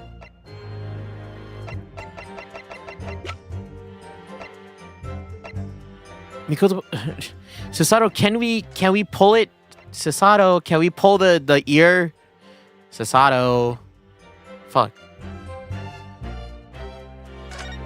This isn't the Isugi papers. This is definitely something else. Having wound it back up, it started ticking again.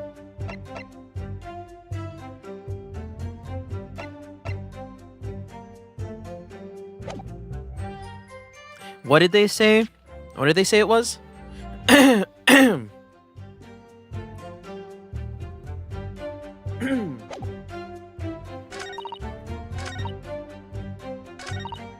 But a little search of the office. I just need to hear what they say again. So that's all that I've got to work with. The ice cold stare. I really don't know what to make of all this. Lord Von Zeeks told us that he was investigating Inspector Gregson, but he never once mentioned that he met the inspector the day before the incident. You don't think Lord Von Zeeks could have been lying to us, do you? I don't think that's the only way to explain this. If everything Lord Von Zeeks told us is true, then there must be a mistake in the testimony somewhere. My throat. You mean there's a detail that we've yet to uncover? Exactly. A clue, perhaps, that Gina hasn't noticed. That's what we should be looking for here.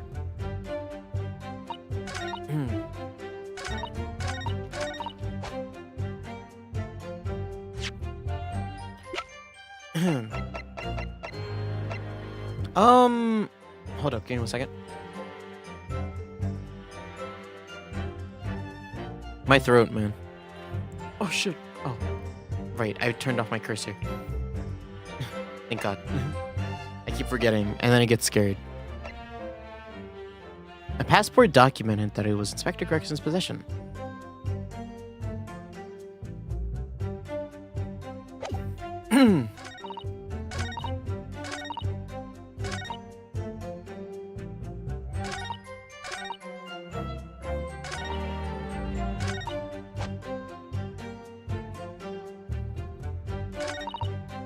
Wait.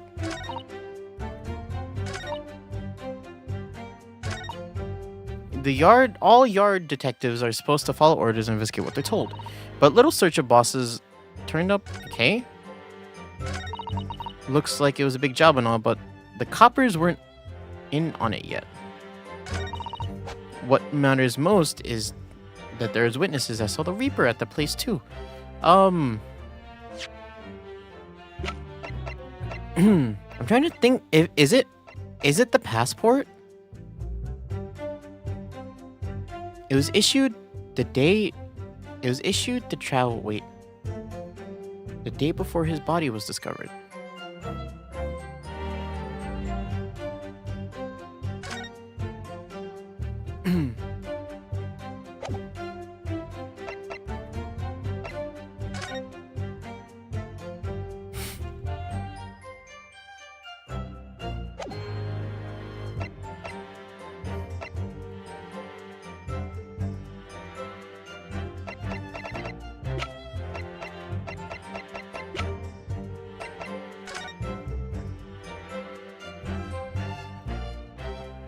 They saw old Smiley Von Seeks.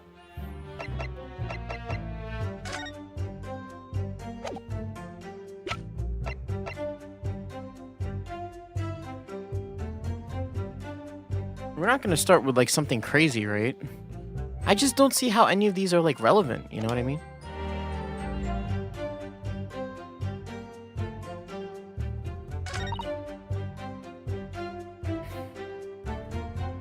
It looks like a big job and all, but the coppers weren't in on it yet.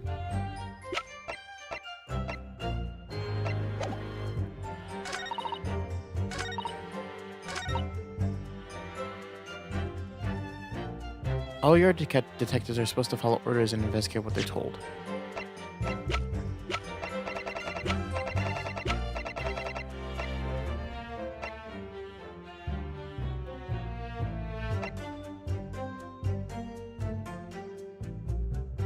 Those removed from the scene, but subsequently recovered, yes. A photograph taken in the foyer. The morning judge, yes. Yes.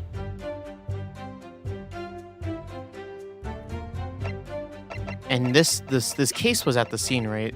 They updated the picture, wherever the picture is. Did I just skip over it? Yes. It was like right here.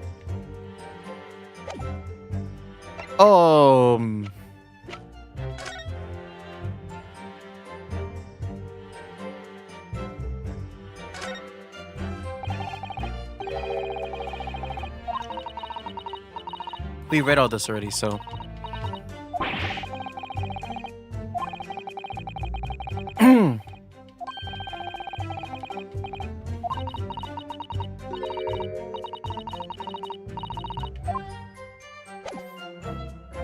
Yeah, I don't like that they like reset everything, but I guess they have to, right? When is this? When was this? Meet on Lime Street. Wait, meet on the morning of the 31st.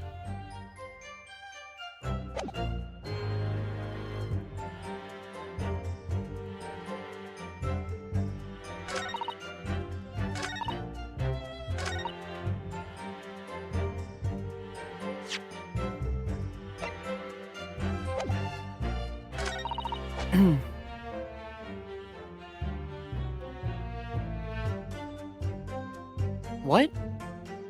Wait, this doesn't make sense. Wait, no, it does.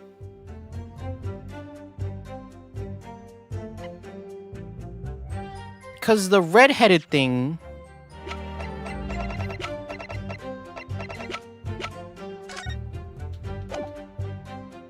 Is there anything about the Reaper in my inventory?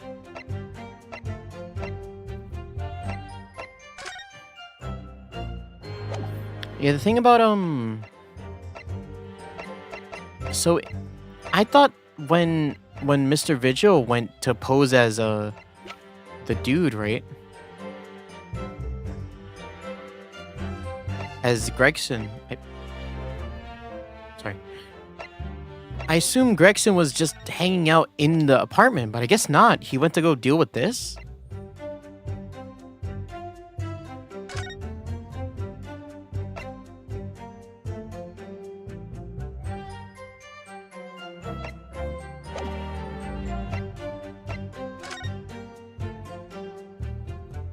Yes, this. The firecrackers.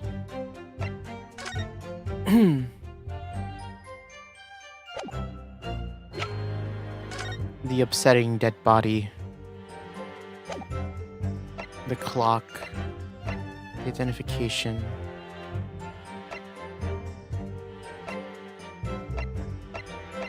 Oh, well, I, like, really don't know.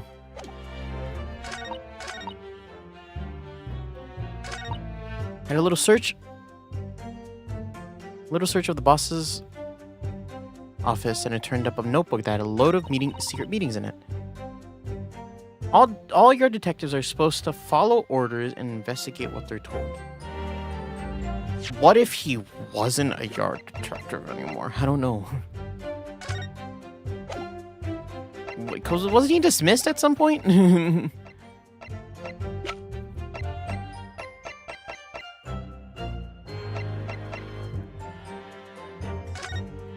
What's on the back of this one?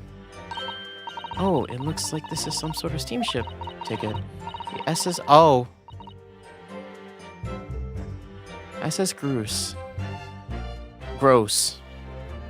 Like, gross? First cabin. 11000. Yokohama departure 11.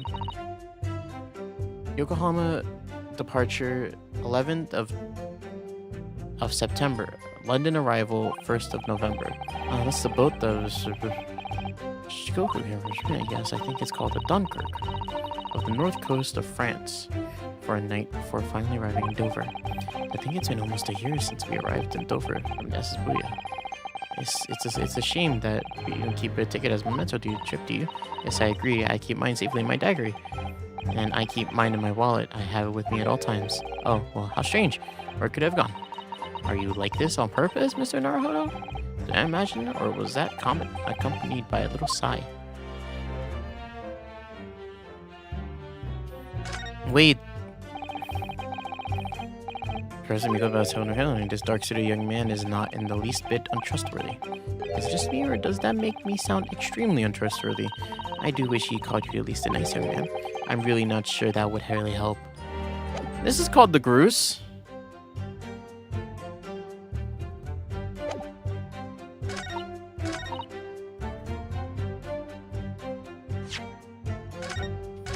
Maybe this is it.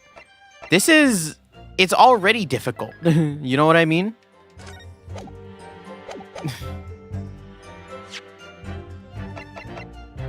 Objection!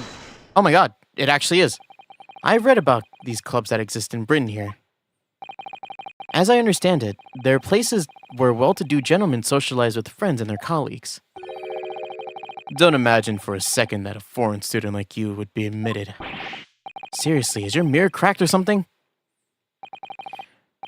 Do we know for sure that the contraband dealings were definitely happening at a club called the Grouse? The Grouse. I keep saying the Grouse. The police are currently looking for evidence, but haven't found anything definitive yet. And I'm sorry to say that that probably won't. What do you mean by that? I mean, the police inspector Gregson was secretly going to visit on the 31st. May not have been a gentleman's club at all. You're showing some very, You're showing a very irreverent attitude towards our country's police force there, Counsel. If it wasn't a gentleman's club, then what was it? A steamship. You think it's a ship? I have evidence to prove it. Here! Let me see that. This dark-suited young man is not in the least bit untrustworthy. The other side, my lord. Be more specific next time. This would appear to be a ticket of passage upon the steamship, yes? The SS Grouse. Gross. Objection! So there's a steamship named the Grouse. Gross. Gross? That happens to share the same name with the club. But I'm afraid to say, there's a flaw in your logic there. How? Look at the ticket. Notice the date of arrival in port. The ship arrived at the port of Dover at the 1st of November. The day on which the sound of the gunshot was heard on Fresno Street. In other words, on the day in question here, the 31st of October, when the victim was on his clandestine mission. That ship hadn't docked yet on British shores. That would certainly make an undercover investigation somewhat challenging. The fact that the steamship hadn't yet reached Britain substantiates the defense's assertion that the victim was investigating the SS Gross on the day in question. Why do you pause when you say that word? Then show me your evidence for that assertion. Very well. What? Shit, we have to look over every piece of evidence again. That was actually just a crazy pull for me. Very well. In that case, counsel for the defense, present your evidence to the court now. Evidence that substantiates your claim that the victim was investigating the SS Grouse on 31st of October. This one. Take that! What's this? A passport for the travel issued to the victim. Dated the 31st of October. What are you suggesting? I'm suggesting that just one day before the inspector's body was discovered, there's a distinct possibility he wasn't even in the country. Interesting. What? Order. Order! This document is for passage to France. It does appear to be officially authorized. The day before the SS Grouse arrived in Dover, gross. It docked on the northern coast of France for a night. According to my father, who was on board at the port of Dunkirk. Dunkirk, France. What could possibly have taken the victim there? I'm impressed, Ryunosuke Naruhodo. I certainly didn't expect you to get your hands on that passport. What? You mean you knew about this? The prosecution's strategy for this trial has been laid down by the Crown Prosecution Office. On the day before the incident, the victim was investigating contraband dealings at a London club. That's the outcome of Scotland Yard's Kazuma? That's the outcome of Scotland Yard's investigations, and the line the prosecution has been asked to follow. But personally, I don't agree. The prosecutor's office is trying to hide something. What? And now that you've expertly disproven their assertion, I intend to reveal what I believe to be something to be. What are you playing, Prosecutor Sergei? Right, he is the head of the prosecutor's division, isn't he? Strongheart. A courtroom is a form for the truth, my lord. Which is why it's my duty to present all the facts, without exception. Let me guess. It was your intention from the outset, wasn't it? The reason Inspector Gregson secretly made his way to the steamship docked in France on the day in question was to carry out a mission for the Reaper. The Reaper? What, he was trying to kill somebody? Also, he's accusing the prosecutor's office of hiding the Reaper, which means they're the culprits of it. Order! Order! What on earth are you saying, counsel? The prosecution made an assertion in court yesterday. Inspector Gregson was investigating the identity of the Reaper. When he discovered the location of the man's secret hideout, he was killed. As I'm sure everyone can imagine. By the Reaper's hands. But in reality, the truth is the opposite of that. What? He was the Reaper and he got killed for being he got killed for getting his hideout found out? Inspector Gregson wasn't investigating the Reaper at all. He was, in fact, acting for the Reaper. So, you're saying the mission he was undertaking was... obviously, an assassination.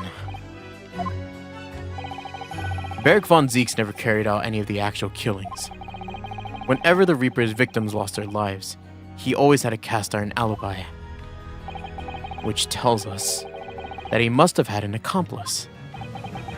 And you claim that that was Inspector Gregson?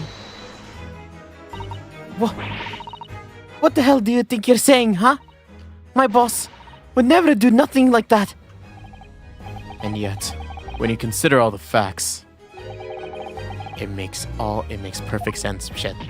No, it can't be. We also arrived at the same conclusion, didn't we? That Inspector Gregson was operating as the Reaper? Even so, there's no way that the person giving him his orders was Lord Von Zeeks. No, the true Reaper is somebody else. Berg Von Zeeks is not the Reaper. A predictable response for someone advocating for the man. And even if it's true that Gregson was operating as the agent for the Reaper, the suggestion that he went abroad this SS Gross on an assassination mission doesn't follow at all. Oh, do you have a solid reason for doubting the assertion, do you, Counsel? Absolutely. It's very simple. On the day in question... Are we gonna bring it up that he was supposed to be inside the room? Nobody was killed aboard that steamship. Professor Mikoto and Judge Jijoku were on that very ship. If someone had been assassinated, I'm certain we would have heard about it. What's so funny? You're right, of course. No suspicious deaths were reported on board the ship. But I think perhaps you've missed the point. That's precisely why Inspector Gregson himself lost his life. What? Yeah, because self-defense, right? Gregson did board the SS Gross that night with the intention of dispatching his mark. But his mission ended in failure. Failure? Oh! Wait, one of the guys is a culprit! Wait, one of the guys killed Gregson, right? Did Judge Jikoku kill Gregson? No, because it wouldn't follow the modus operandi, right? None of them like got off scot-free. Judge Jikoku, he got like a charge of like disorderly conduct during the trial, right? Oh, Judge Jikoku! Oh shit! It seems that the defense hasn't grasped a very important detail here. What are you talking about? Fuck! What detail? Shit! Inspector Gina Lestrade. Eh? What? The victim's notebook that you read an expert from earlier. That doesn't contain details of secret investigations at all. It describes 10 years of assassination plots to be carried out by the Reaper of the Bailey. You're lying! Even if all of them bloodjets were taken out and had it coming, the boss weren't the Reaper. Gina. There's no question that Tobias Gregson was heavily involved in the Reaper's activities.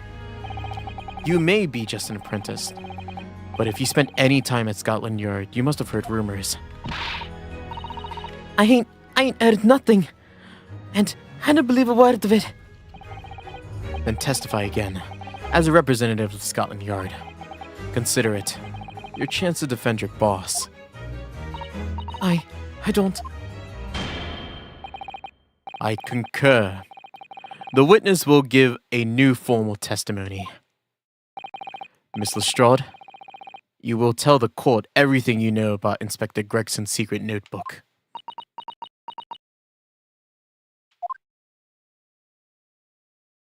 Woo-wee! I don't think she's happy with us. The Reaper's notebook. Yeah, this notebook does have a load of stuff about what the Reaper got up to these past 10 years. Name of victims, dates, places, and stuff. And the last entry was there. It was the 31st of October. It's a Gruß. Gruß. For for the place on the date, and then the name of the mark. There was a note about him being a criminal, what got away from the Reaper in court 10 years ago or somewhat. But honest, the boss didn't do none of it. He was just investigating the Reaper. That's all. Oh, he was trying to kill Jikoku, and then like Jikoku. Oh shit!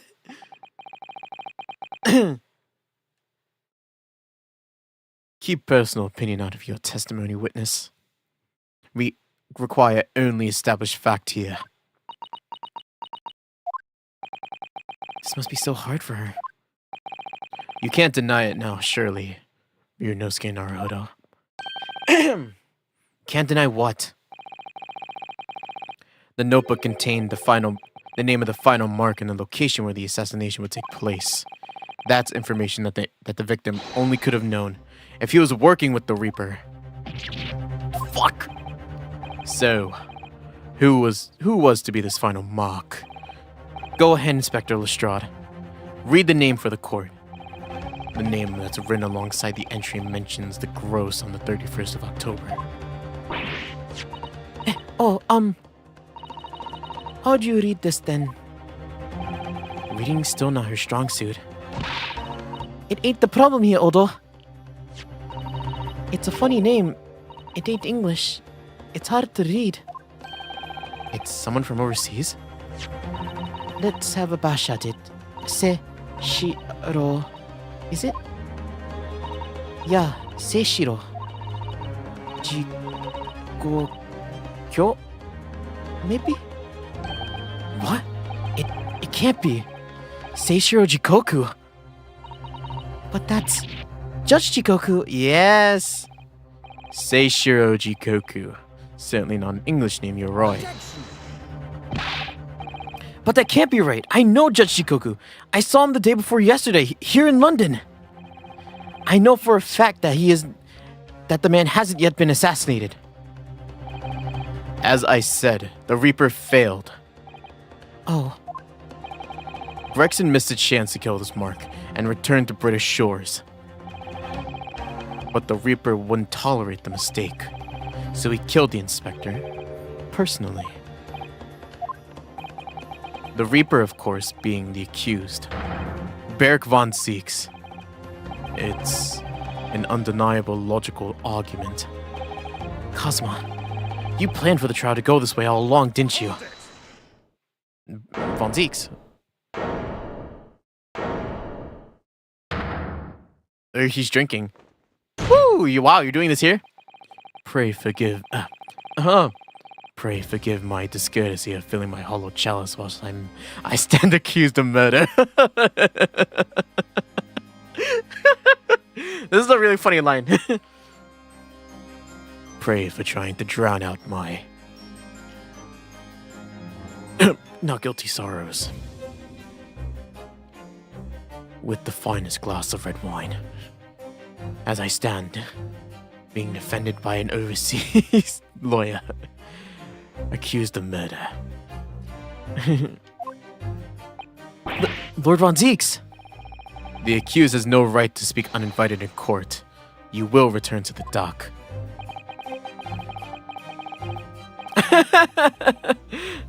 Straight up, he's just like, just another Tuesday. Sitting in court. Being accused of murder. I say nothing of whether or not I'm the Reaper. That's the task of this court to decide. But there's one thing I can say unequivocally. That girl is no detective. What? No, that's right, I ain't. I'm an inspector. Repeating rumors heard around the yard. Reading entries from a notebook of unconfirmed origin. That's not testimony, it's practically a script. No doubt the rest of this trial will go exactly as you've clearly planned. Your hatred for me is understandable. In your mind, I'm sure. I am the Reaper. Who sent your father to the gallows all those years ago? But you're in danger of becoming a far more sinister Reaper yourself. By attempting to have me condemned with this feeble excuse of a testimony. What did you say? Mr. Naruhodo, this is our chance! My lord, the defense requests the defendant to be allowed to speak. He may be privy to important information relating to the testimony just given by the witness. You really need to change your gavel, man. You're going to, like, break something. That's, like, heavy. You hear that?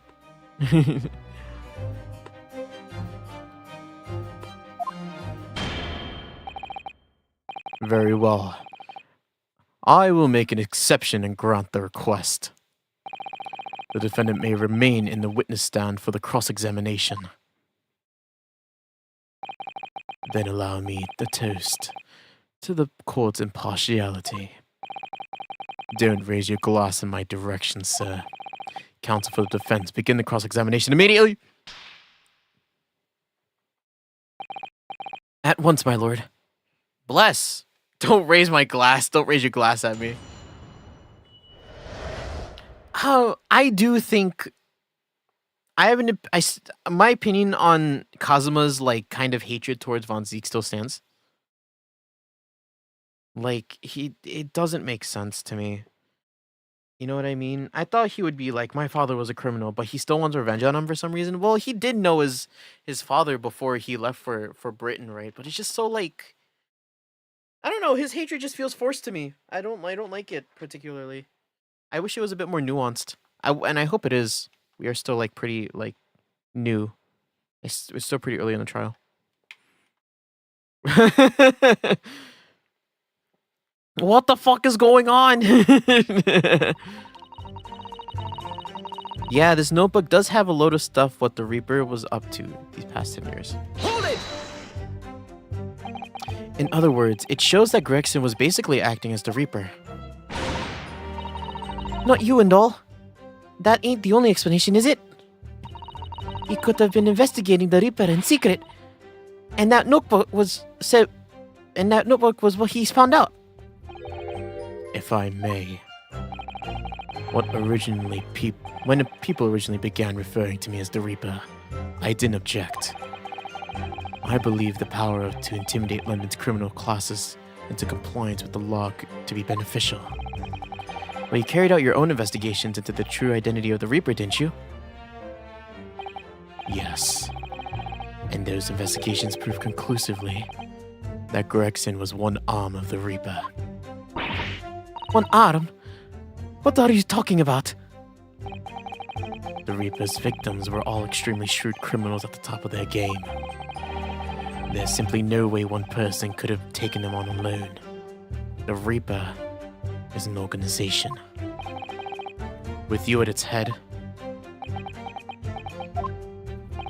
I had spies at the yard keeping me abreast of Gregson's movements, letting me know when he was elsewhere. So I'd been able to check the most recent entry of this book. I knew the location. You knew that it said grouse? Gross? Fuck. Why do you keep saying grouse? That bird has nothing to do with this. Believing it to be a reference to the Gentleman's Club, I went there on the day in question to investigate, alone. Ah, so that explains why several members of the club claim to have seen you there. But of course, the inspector was not there. Because at the time he was making his way to the steamship docked on the northern coast of France, shown by the passport found in the victim's metal trunk. Very well then. Back to your testimony about the contents of this notebook. Fine. Is something wrong, Mr. Naruhodo? You seemed a little shocked by something a moment ago. Oh, no, it's alright. I'm overthinking this, aren't I? What?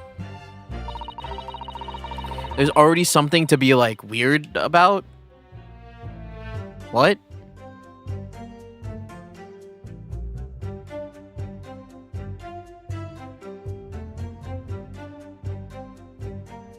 As shown in the passport found in the victim's metal trunk. Wait, how does he know that?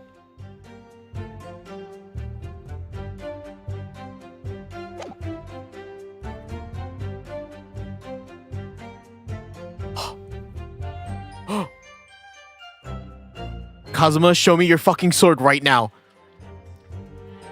Kazuma, show me your fucking sword right now. Oh, shit.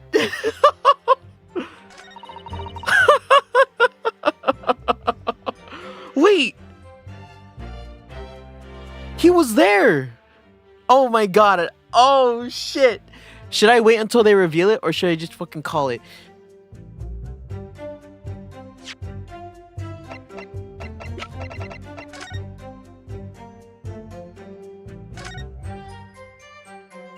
Oh my fucking god! Kazuma!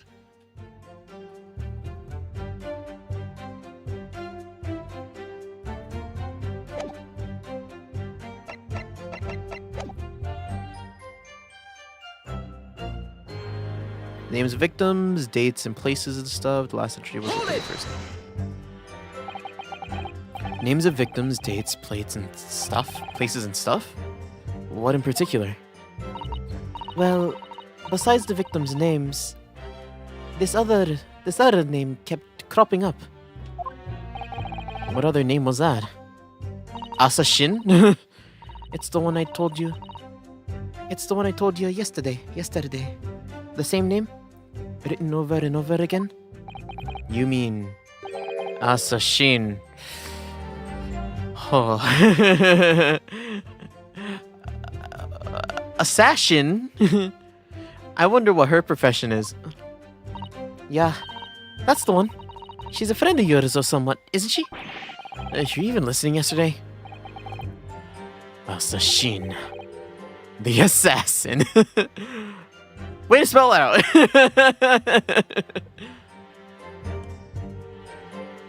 This is the laziest that they've gone with naming conventions in this, by the way. Ah! No. Oh, thank God it was empty. I don't know what's been happening recently, but I keep dropping my shit. Hold up, I need to see if it actually spilled.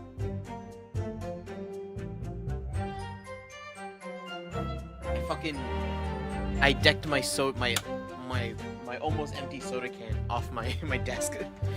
It was less than a sip gone, but God, that something like that happened earlier today, and it was really annoying. Okay, sorry.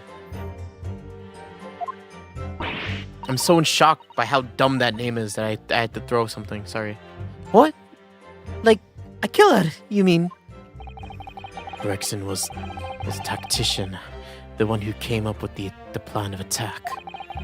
He investigated the marks thoroughly, finding out when they would be vulnerable and who to use to get at them. But the person who actually executing his plans was someone else, you're saying? And he couldn't do it himself because, or Assassin couldn't do it because she's dead now. If that's true, then the Reaper does in fact start to sound like an organized group of vigilantes. Ah, then perhaps what it said on the passport document. Permission for an applicant and one additional person to travel. Could the additional person have been... Clearly the assassin, who was meant to take Seishio Jikoku's life. Gina, can you confirm that? Against the final entry that listed Gross and Seishiro Jikoku, what name was written? Oh, well, that's the only entry that didn't have a name next to it, as it happens. What? It just had a question mark and somewhat there, I think. In other words, Gregson himself didn't know the identity of the assassin in this case. But Gregson was the one who was making the plans, was he not? Oh, how infuriating. A nameless assassin? Oh, what, really?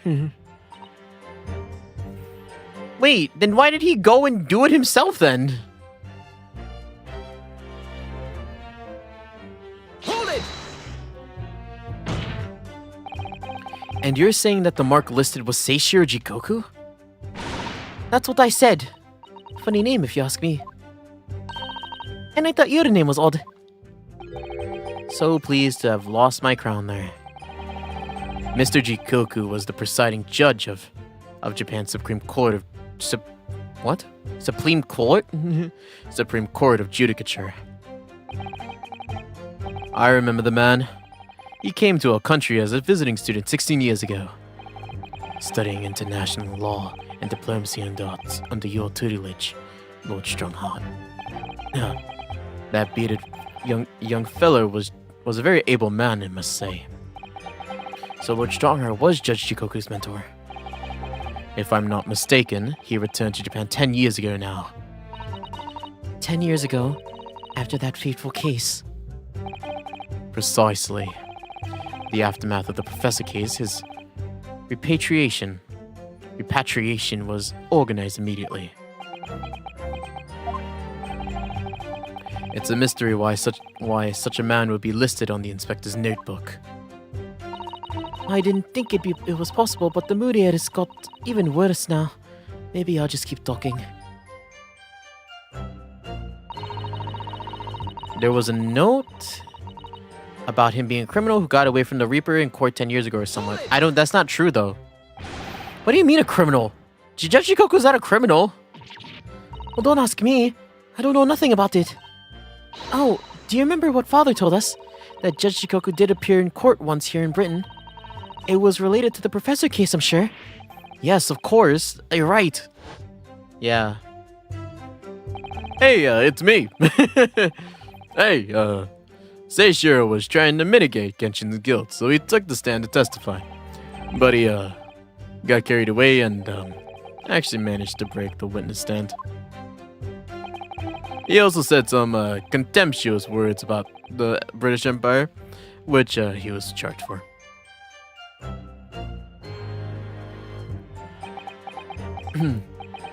It was a pitiful situation, yes. I'd forgotten all about it, but I prosecuted that trial too, as it happens. You did? It was considered to be an adjunct to the professor proceedings, you see. But he was acquitted after being told to make a reparation for the damages caused to the stand. And there you have it. Have what? Surely the accused hasn't forgotten his own rule. That there's no saving anyone who faces the Reaper in court, guilty or innocent alike. No! Are you suggesting that the reason Judge Jikoku was targeted for assassination? The man who was sent back to Japan immediately after the trial. The Reaper had no time to do his work. But then, 10 years later, the mark returns to Britain once more. Perhaps now you start to see how vindictive the Reaper is. Come on, that's absurd! To take someone's life for that? Isn't the whole premise of the Reaper absurd? Killing those who have been found innocent? Clearly the rules by which the man operates are beyond a sane person's comprehension. But... Objection! Right, I just had it about enough of this. Gina? All this nonsense about the boss planning to kill people. It's clobbers. Come on, Odo. Huh? Why ain't you saying nothing? Why? Why ain't you yelling out objection or something? What? You've got to find a flaw. You usually do. Someone's lying here. No question. You got to work it out who it is. Please. For the boss.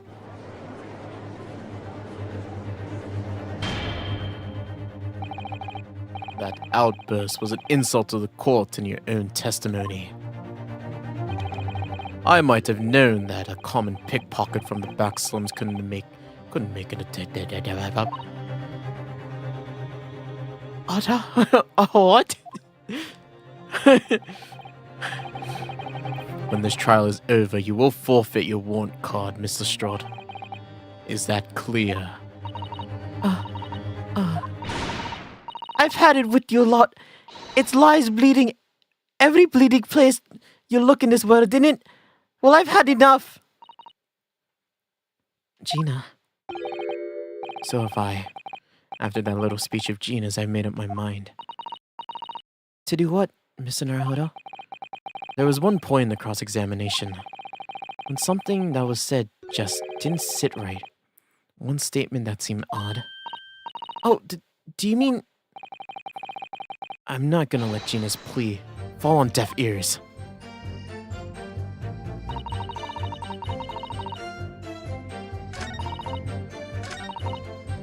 Hold it! I want to thank you, Gina. You helped me find my resolve. What do you mean? Amongst everything we've heard during this cross-examination, there's one thing that defies explanation. One inconsistency. Oh, are we gonna point it out? Please let us point it out. So many things have already been crazy, and it's only been the first hour and 30 minutes of this case. What? What inconsistency? Really, Odo? I don't quite know what it means yet, but... Yes, there's an inconsistency in something that was said by... Where is he? You! You said something weird! By you, Kazuma Sogi. Me? Is this an attempt of filibustering? Really? Was that a thing back then? Prosecutor Sogi has given no testimony. What are you suggesting I said was... What are you suggesting I said that was inconsistent? You let something slip that you shouldn't have. When I presented a relevant piece of evidence, I imagine you realize what you've done. Yo, Cerseus, what's up? Very well, then, counsel. Go ahead. What evidence reveals that this alleged inconsistency... Go. Yes. Hey, you should know about the passport. So, my initial impressions were correct. This is nonsense. Oh shit, what? Huh? Wasn't it so totally that? It's the trunk then. This trunk that belongs to Inspector Gregson. A metal construction, is it? It's certainly very heavy. What's this? A bloodstain. And a relatively fresh one, too. What? You mean the 8 grease from all the boss's fish and chips? No, it's bright red. What grease looks red to you? God, you're stupid. I love you, but God, you're an idiot. Everyone's an idiot, because Susato knew too. Everyone here. Fresh blood on the inspector's trunk. That suggests that the victim was traveling with that luggage when he was killed. But that can't be. There was no mention of any trunk in the Scotland Yard's report.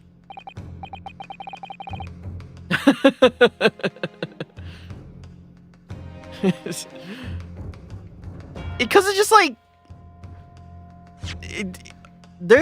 some of the points in this game are just like... Well, this one is so like irrelevant, you know what I mean? Like, yeah, there's blood on the case, but like everybody's saying that it's a fucking piece of grease from all the fish and chips, because Ryunosuke said that, Sasato said that, Gina said that.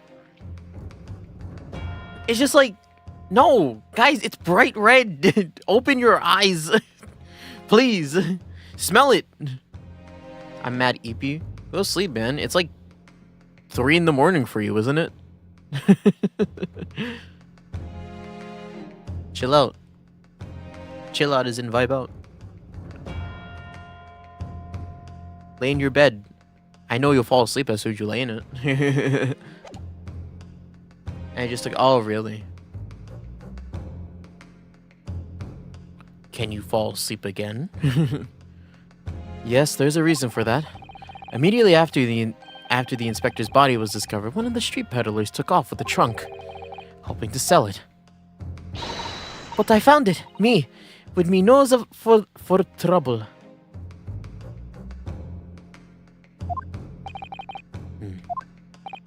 Which means that nobody should have known anything about the trunk. Unless, of course, we're talking about someone who was present when the victim was killed. I fell asleep just now.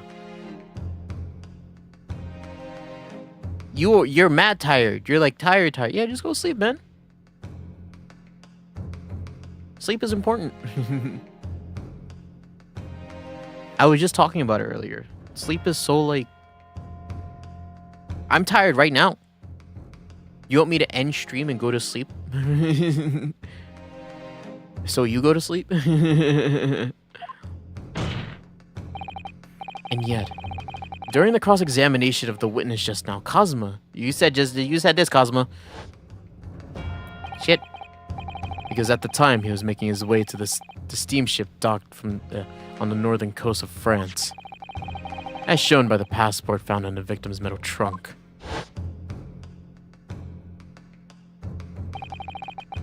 So the question is, how did you know about the inspector's trunk? We know the man went on a trip to France. Where else would he have put his passport? But you knew that it was a metal trunk. And answer me honestly, Kazuma. Did you fuck him?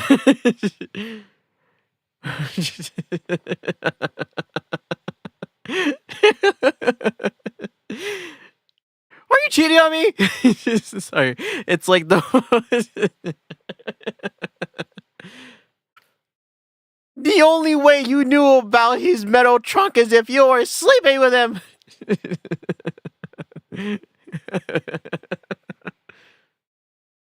I guess I'm gonna just go. Please go to sleep, man. It's very late for you. And if you're tired, I don't wanna interrupt that, man.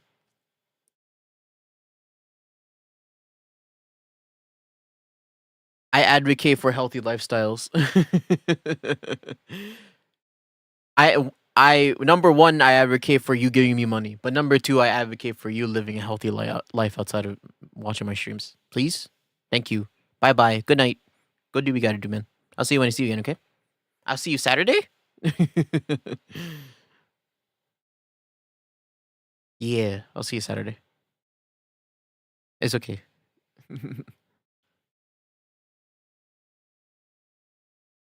On the 31st of October, were you sleeping with Gregson and his metal dump truck? I knew it!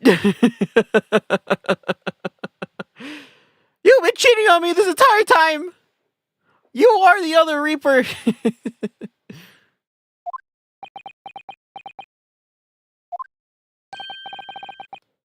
At the port of Dunkirk, on board of the SS Gross.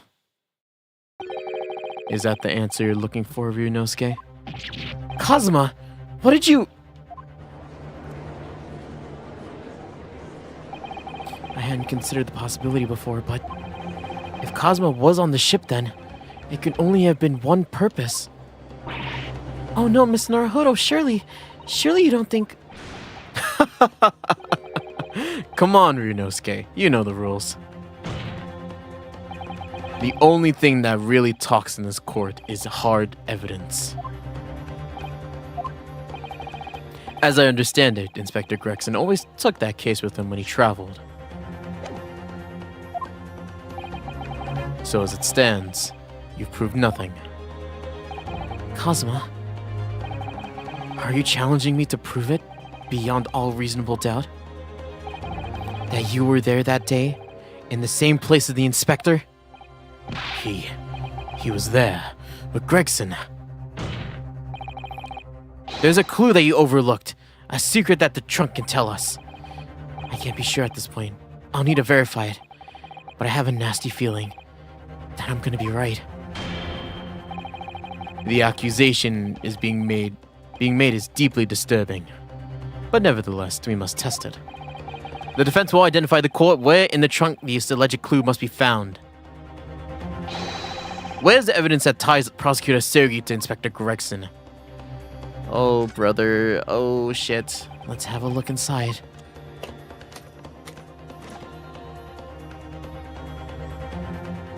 Got it! Yeah. There's a small piece of metal launched in the wall of the trunk here. Like the tip of a blade.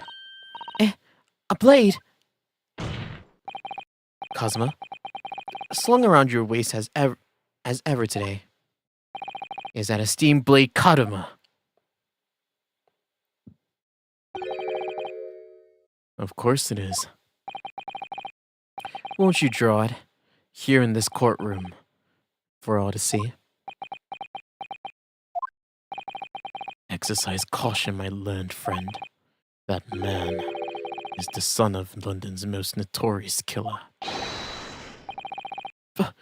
Bailiff! Watch Prosecutor Sergey like a hawk. That won't be necessary.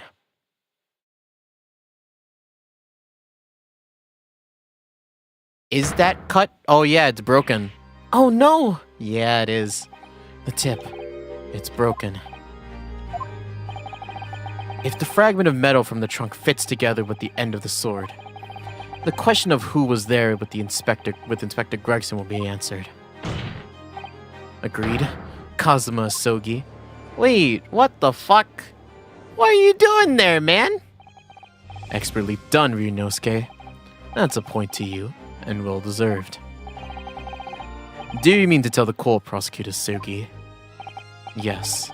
On the 31st of October, I accompanied Inspector Gregson to Dunkirk in order to carry out a mission.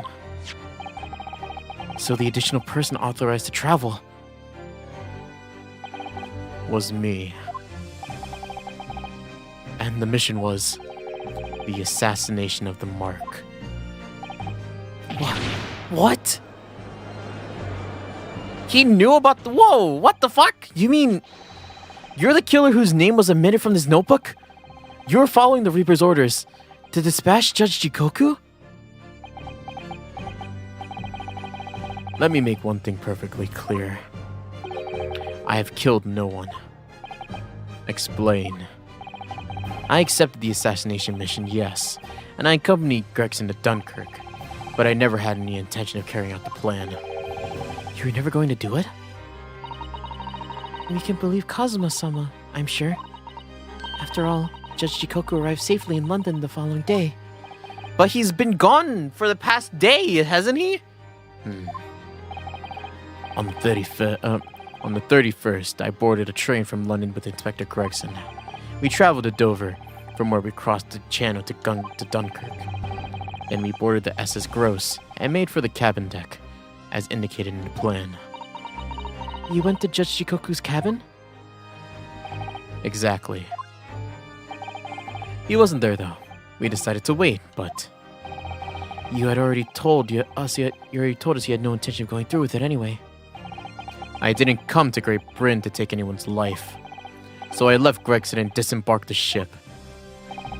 I spent that night at the boarding house in town, and returned to England the following morning. A boarding house? In Dunkirk? My signature will be in the register book. It would be simple enough to verify. Then, what became of Jikoku? Gregson was no assassin, so the Mark was spared. I'm sure it's easy enough to imagine what happened after that.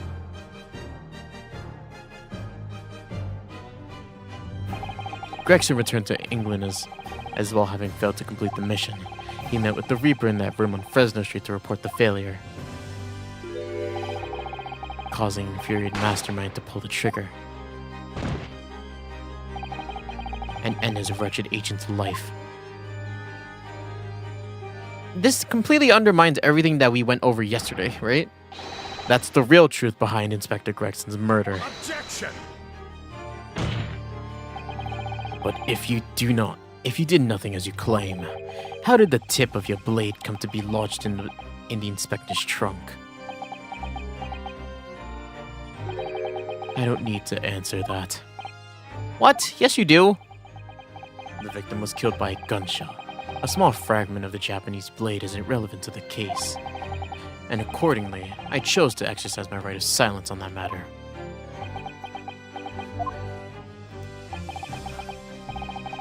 Be that as it may, the court will sequester the sword as evidence.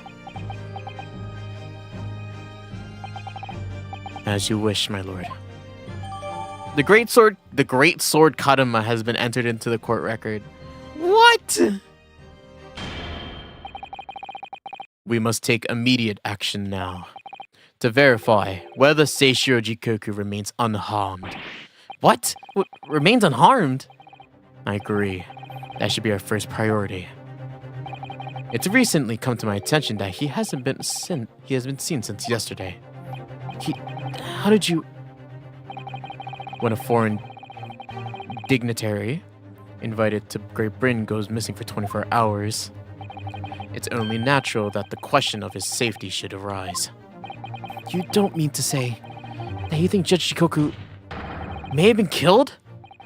The Reaper has more than one assassin at his disposal, and he has the power and influence to give orders from the inside of a prison cell. Isn't that right, Lord Von Zeeks? Oh, if I were truly the Reaper, I'd be able to tell you.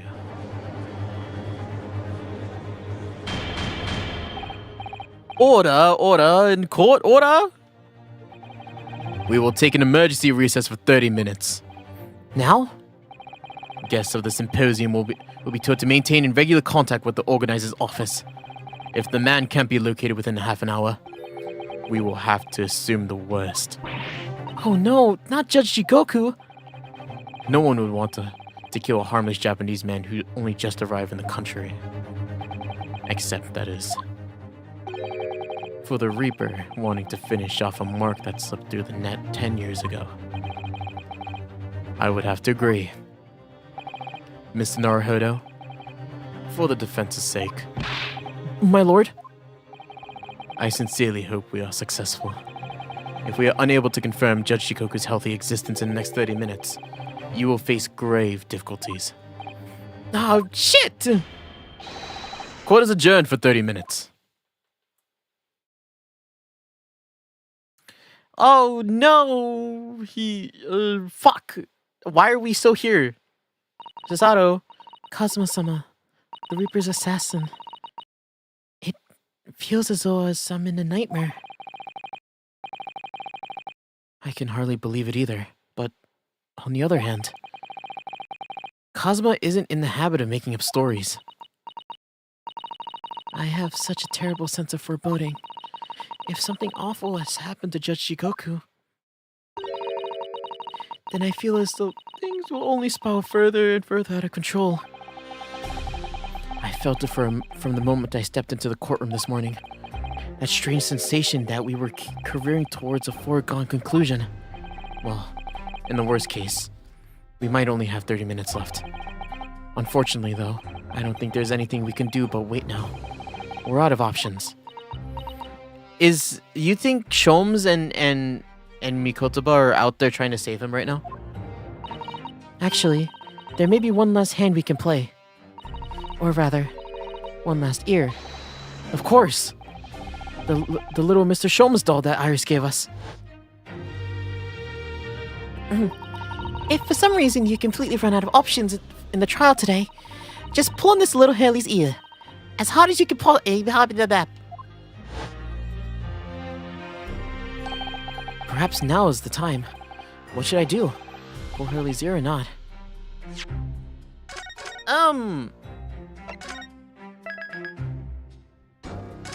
It makes me think. I want to pull it. I'm gonna pull it. Let's pull it! Here goes then. I'm gonna do it! Good luck, Mr. Naruhodo. No looking back. Heave! Because this is luck, right? Ow! That scream, it sounded like Mr. Shomes. Mr. Shomes? Where are you? Here, my dear fellows, here.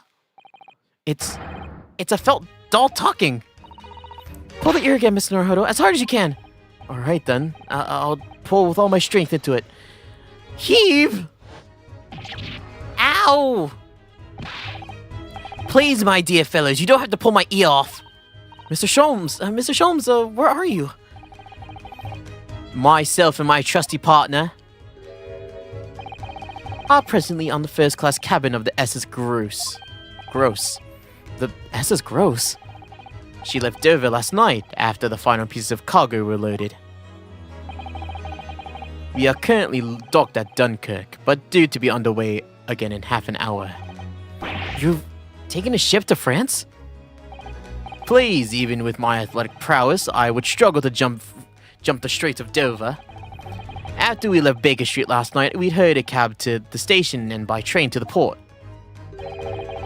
in order to board this vessel in time. So, you mean you've already worked it out? That the steamship was where everything really took place? Mr. Naruhodo, pray, what is my name? Sherlock Holmes. World famous great detective. Recited to perfection, well done. You're a genius, Mr. Holmes. That's the only word for it. Ow, ow, ow. Stop pulling my ear, I hear you. Mr. Sato, gently with the genius's ear, please. Oh my, I'm ever so sorry. Oh. Hey, if I may, Sholmes. Ah, there you are, Mikotaba. If I may remember, you may remember the fact that it was I who made the connection to the SS Gross. Hey, at Scotland Yard yesterday when we examined that notebook and I recall my steamship ticket. But of course, my dear fellow. And not once did I controvert that fact. I merely had our court-bound companions under my name.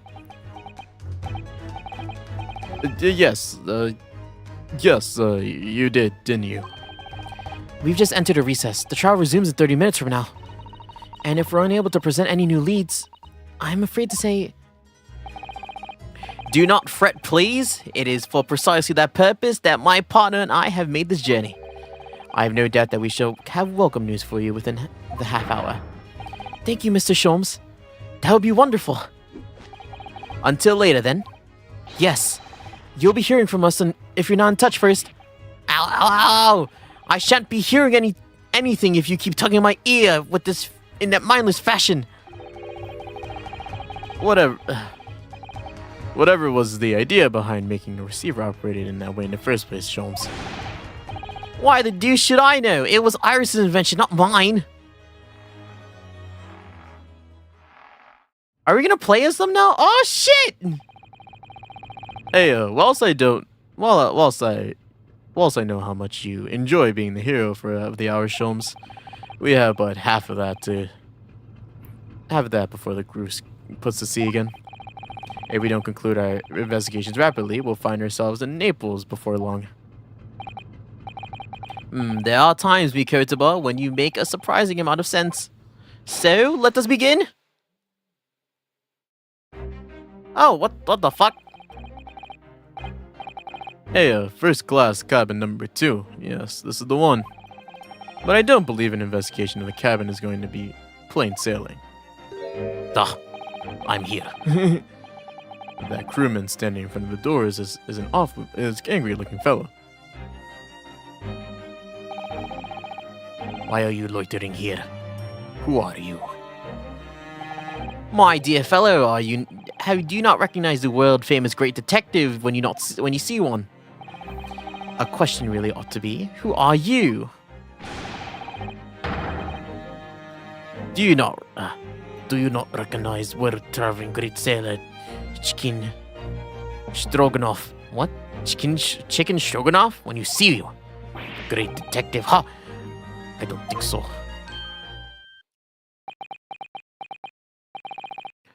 Do you see that, Mikotaba? It would appear that this man is a devoted follower of mine.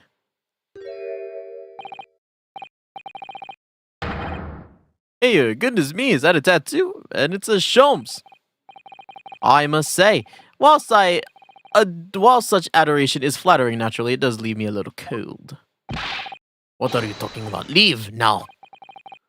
How distressing, my loyal devotee only knows me by name and not by appearance.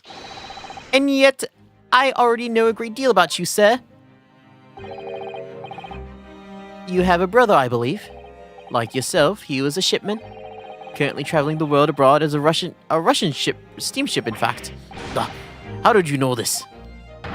Elementary, my dear Mikotaba. I'm sure it was. 3 days ago, I was board for London aboard the ship, you see.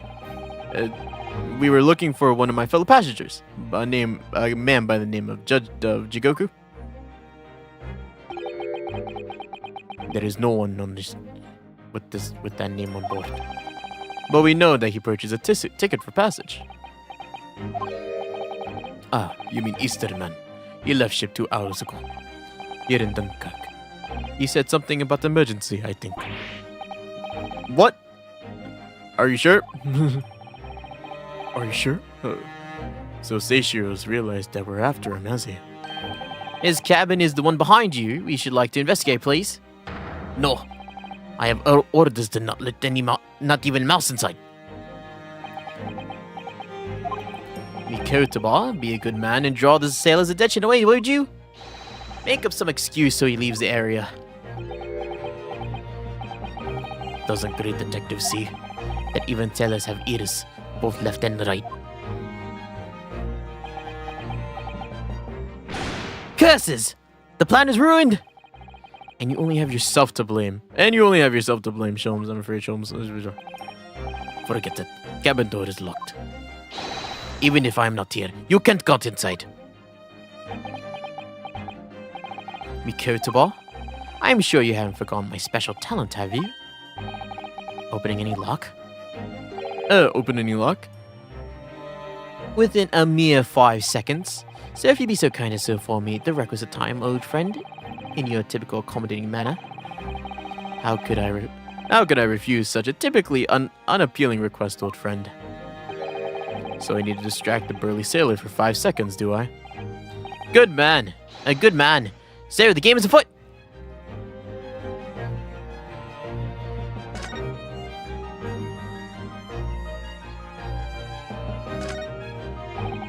That's another first-class cabin, and yet the door is completely unguarded.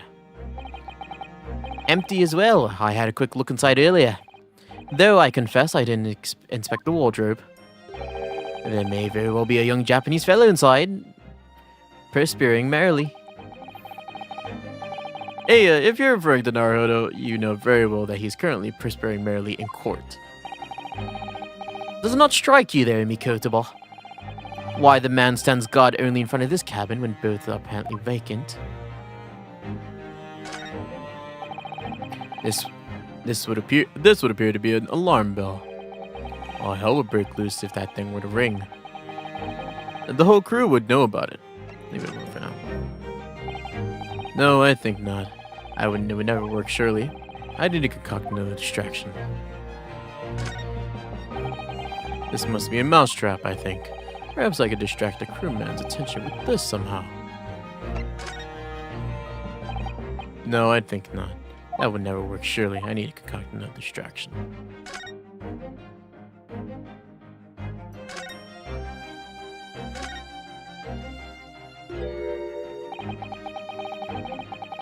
He's like a Neo-Temple Guardian statue. This fellow. The way he's glaring at us so fiercely. Tell me, why are you standing guard here if the cabin is unoccupied? Because this area is only for first-class passengers. You must look for suspicious criminals. Still, he was looking straight at me when he said that. My dear fellow, as you can plainly see, we are quite unsuspicious as criminals go. But still criminals. No. For goodness sake, Shums, tell the man, we are neither suspicious nor criminals. Ah, yes, quite right, Mikotaba. Curses, this seaman is far too able for his own good. Be extremely careful in what you say. One of us ought to be, yes.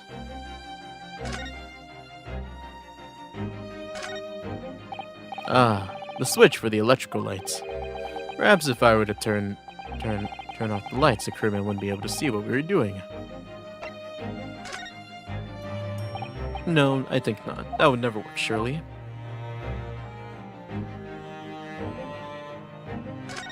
Is that it? No? That's the way back to the deck, but we certainly can't give up now.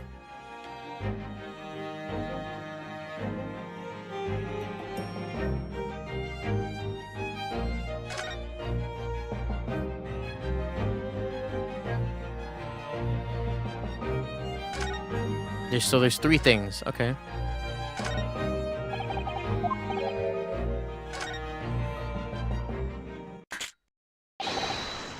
Choo choo! That sounds like Big Mouse and Trap. Choo choo! I will bring bucket water later and put it out of misery. I don't like the sound of that. In any case, my dear fellow, that was quite unconvincing. Only Japanese mics might make the sound chew. Really, Sholmes, pray tell, what do the Russian mice make? Pee pee! Naturally. Though also quite unconvincing, I readily admit. So go ahead, Mikotoba, do a pee pee for me. No thank you. I'm sure I can come up with an alternate solution.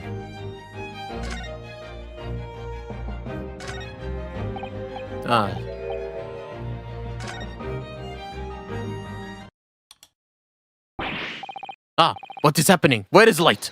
Now! Now, Sholmes, now!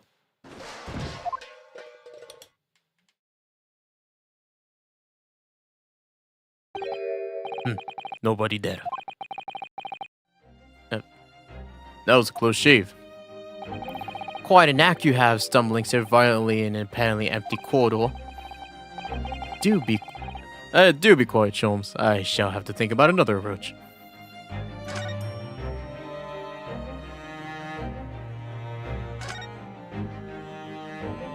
Isn't he just gonna stop me? This would be an alarm bell. Here goes then. Pardon me in advance. You! What are you doing? If we're at sea, it'd be very problem. What is going on down there? Seaman Stroganoff, report at once! Sorry, sir. Not like to report. It was a stupid trick. No, not by me. By world famous. No. As I told you. Now, Sholmes. Now.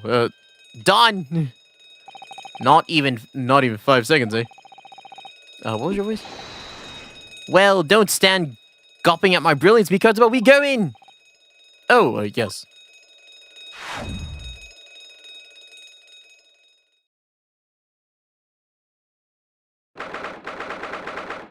The 3rd of November, SS Gross, the first class cabin, number 2.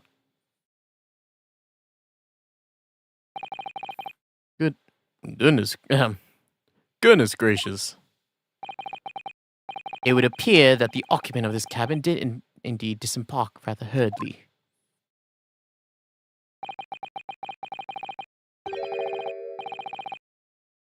Those clothes on the floor there, they're Seishiro's, without a question. Well, it seems that we're a little too late. Yes, by 2 hours. Still, whilst we're here, we should investigate thoroughly. There may be 2 hours worth of clues to find in here. But the burly crewman might return at any moment, Sholmes. Indeed he may, which makes this all the more thrilling.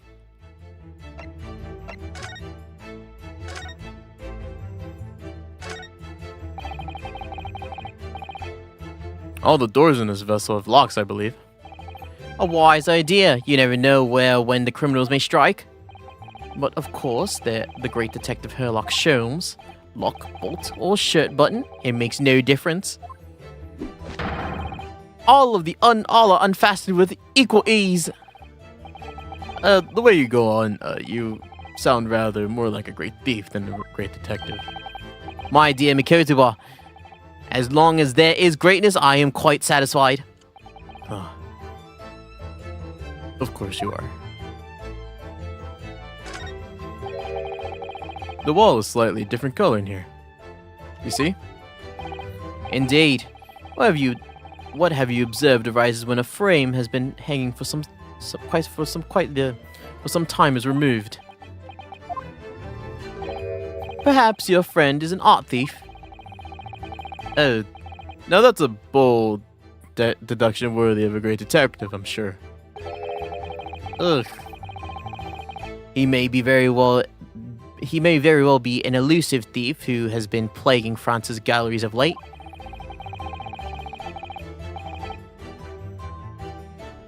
I think perhaps we should focus our attention elsewhere, Sholmes, don't you? That outline on the wall. I feel as though I might have spotted something of a similar shape and size elsewhere.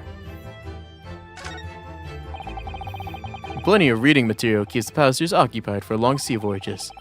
I found a mixture of classical literature and easy reading to be the most satisfactory, I must say. Whoever stocked this bookcase is a hopeless heretic. There's no copy of the Adventures of Sherlock Holmes anywhere, my dear fellows. I'm afraid it's just me, but no, you're quite right.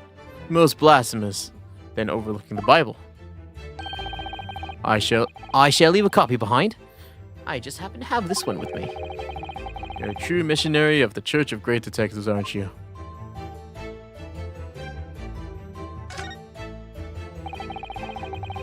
That's a substantial heap of clothes on the floor. An overcoat, shirt, a dressing gown. Momohiki working trousers, a Tanzan robe, a haramaki waistband. Clearly the clothing of a Japanese man. And clearly, Japanese men are unaccustomed to the culture of the wardrobe. It looks to me as if they've been thrown in a heap like that in something of a hurry.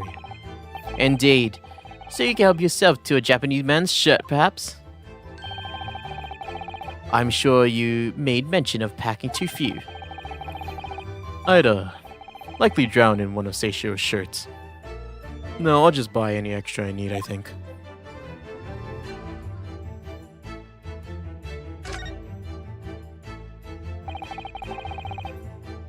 That's a very sizable trunk indeed. Seishiro is partial to all things large. And a rather clumsy fellow, once he failed to notice he left that behind. Perhaps he left it on purpose. It's lighter than you think, but it's still a hindrance to a speedy escape. Pity. It's locked. We can't look inside. Surely surely 5 seconds from now the situation would be quite different. Sadly not. It has a 7-digit combination lock. And I'm not in a morose enough mood to work through all the combinations at present.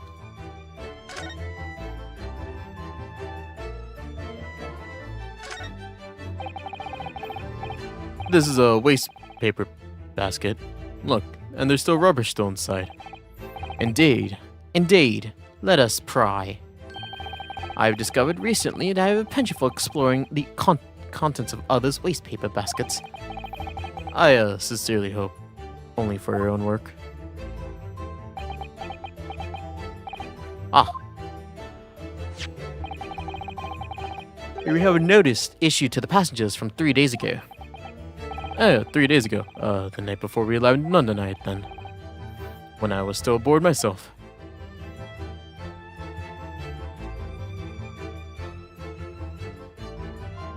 I wish I read that. Yes. There was an evacuation group drill. I remember now. For our safety and security, all first-class passengers were constantly under watchful eye of the crew. Yeah, I keep forgetting. His voice is supposed to be like this. So, it was a welcome relief to have some privacy for once.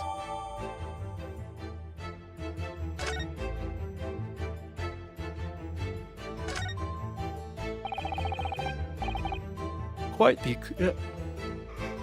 sorry, I'm yawning like crazy. Quite the exquisite glass, I must say. See here how it's... Is something wrong, Sholmes? You suddenly trailed off.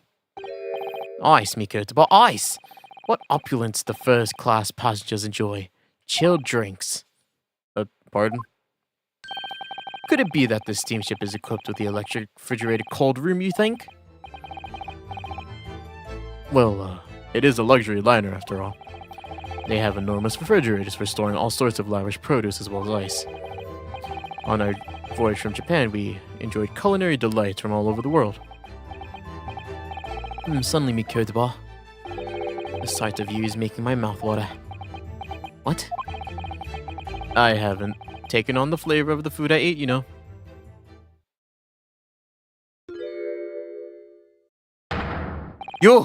You're still here. Ah, Abel Seaman Stroganoff. Hello again. I was beginning to think you'd never materialize. You are waiting for me? Of course, I am expecting you to burst in with a hearty Russian profanity sooner or later. Far sooner or later. I was in trouble with Captain because of trick you played before. Poor innocent chicken. It is your fault. Ship is leaving port soon. Get off now. Of course. We shall disembark presently, my dear fellow, but first, there is something that must be done. What are you talking about? Why, naturally,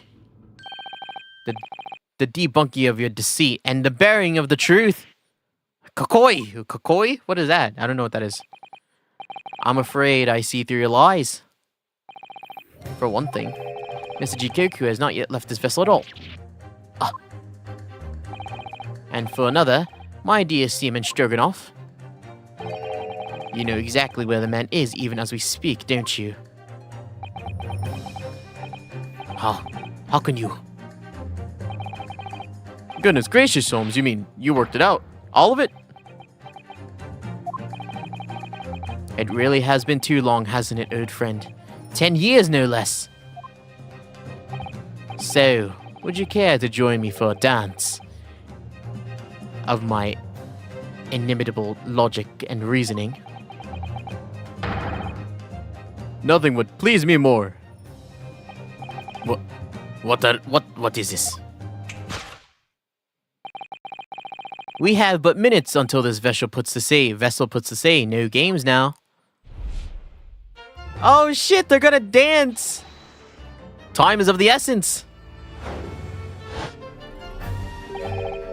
Mr. Stroganoff, allow me to remind you of your earlier claim. You told me that Mr. Jigoku left the ship some 2 hours ago. Duh, that is what I said. Sadly, that is a rather clumsy lie. You see, there is something in this room that quite clearly contradicts that. Ah, yes, of course. I see you've noted it too, Mikotoba. Please do take the lead. Hold up, I'm gonna say first.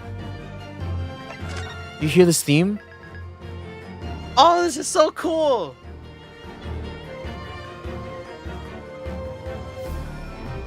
I'm so glad that there's a section like this.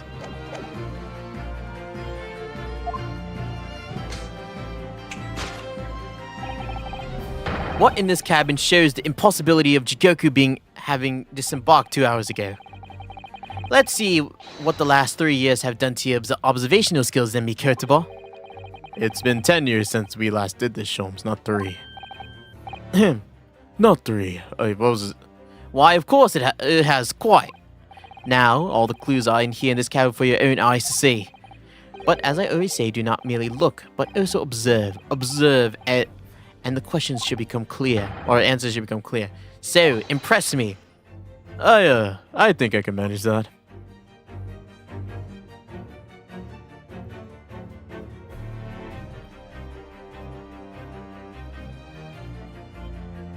Oh, we can't, like, sit down and actually, like, click anything.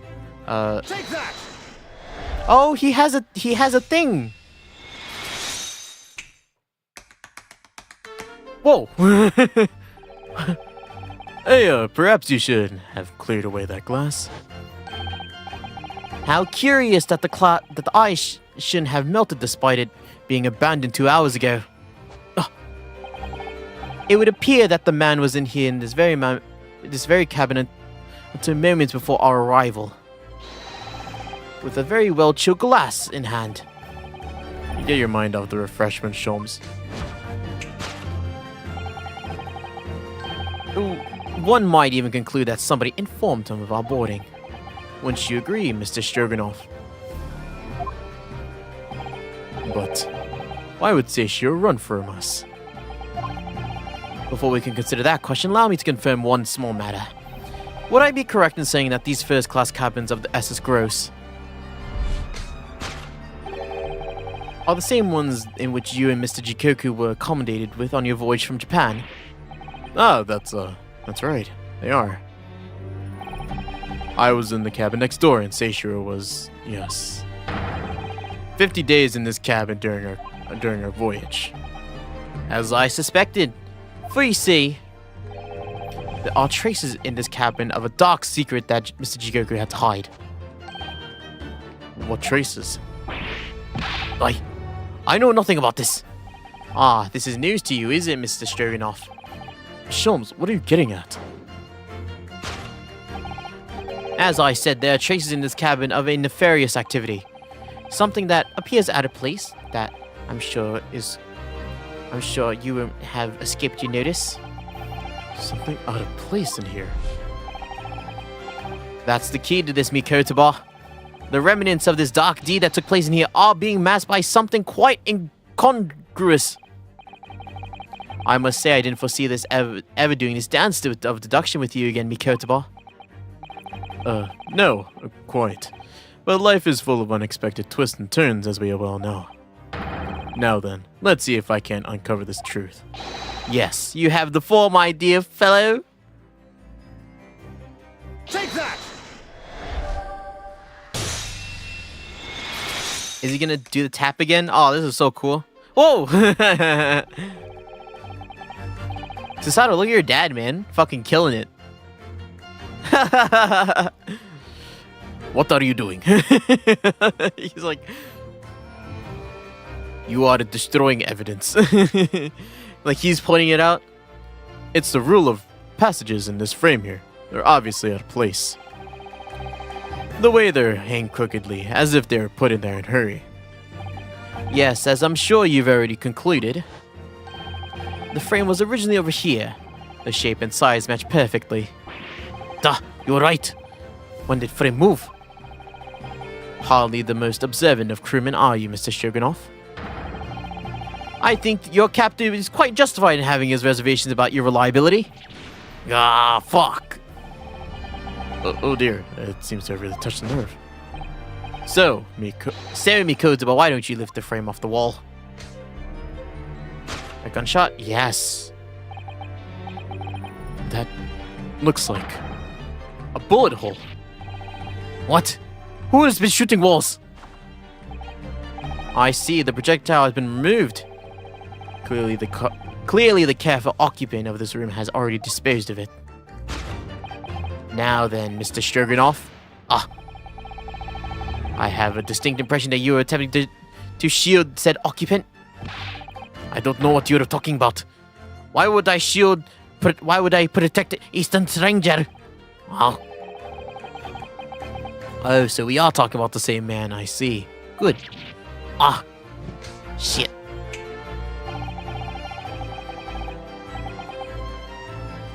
I'm sure that we can get to the bottom of this in no time, can't you? Because there is some very noteworthy evidence that explains the reason why you're lying for the man. Yes, you've been told to keep this pretense, as clearly shown by... I really don't know how to approach this one, Sholmes. My dear Mikotaba, simply keep first principles in mind.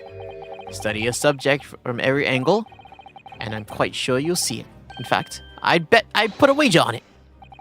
So I'm to glare at this fellow from all sides? Well, I can certainly do that.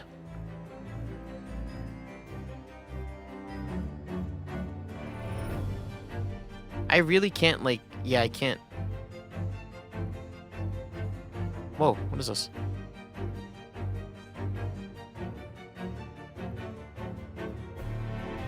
Take that! I thought it was a tattoo, but...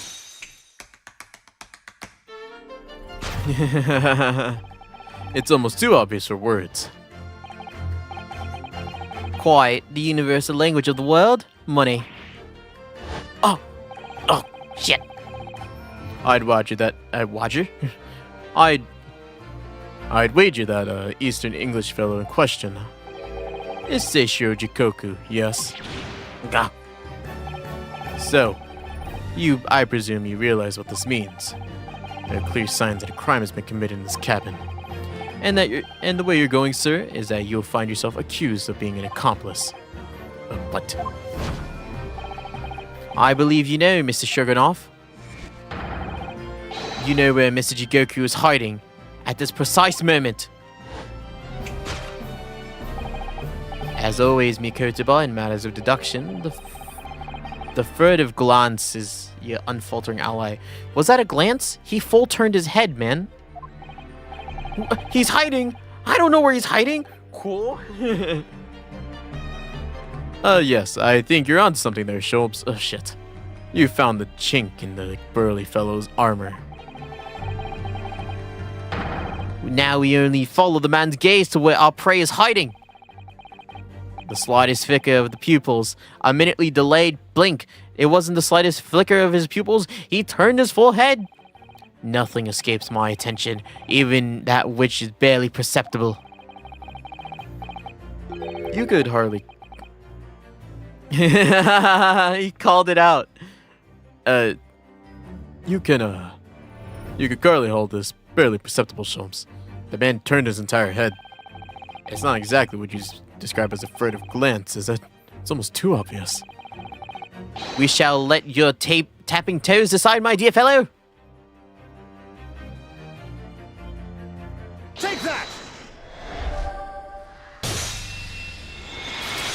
Tap them toes! Below on air. I imagine if he doesn't count on us making a nuisance of ourselves for quite so long, I think it would be in everyone's best interest for us to open the trunk as quickly as possible. But how can we?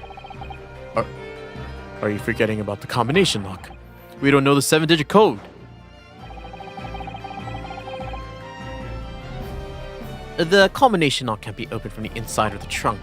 Therefore, there must have been an arrangement for somebody to open it after our departure. Of course. In short, before Jigoku hid himself inside that trunk, he must have told somebody at the 7-digit number of a lock. And I'm sure you can confirm, Mr. Shurinov. Go. No. I know nothing of combination lock. Don't move a muscle, my good seaman. Huh. Now, Mikotoba, would you like to do the honors and open the trunk? How on earth do you expect me? It's a 7-digit number, remember. Quickly now, we have little time.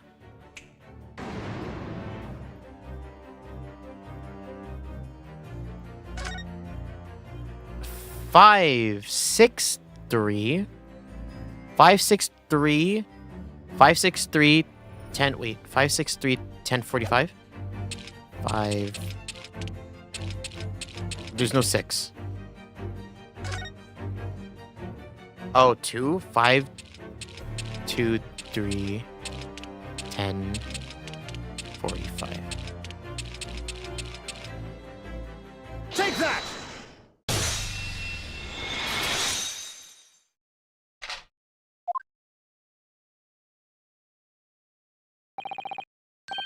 That did it. It opened. You had to meddle, didn't you?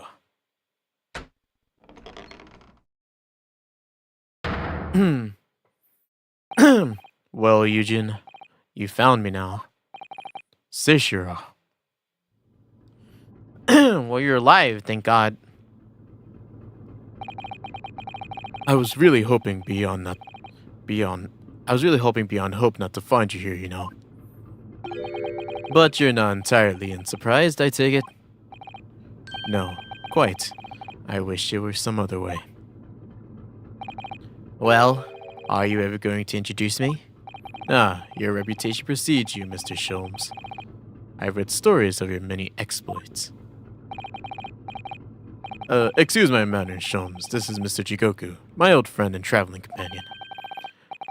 The devil is in the details, Mikotoba. I believe you meant to say your old friend and traveling companion.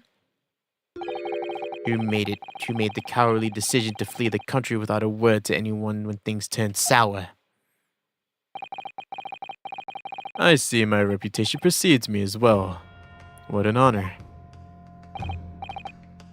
Well, Seishiro, how are you going to explain all this? You know it all by now, I imagine. What you didn't know, of course, is that 3 days ago, on the night before our arrival in Britain, an attempt was made on my life here on this very ship. By the Reaper of the Bailey. By the Reaper of the Bailey. Yes, I've since heard. But you were once prosecuted by the Reaper, weren't you? 10 years ago now, mind you. And I had no idea at the time what dangerous individual he was.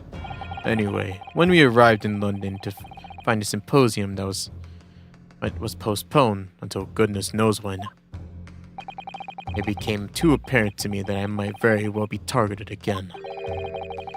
So you decided to flee the country without saying a word to me about it? I'm afraid so, yes. Of course, I realize now that I really ought to have confided in you. It's somewhat surprising, I must say. What is? Well, first-class cabins aboard luxury steamships are in short supply.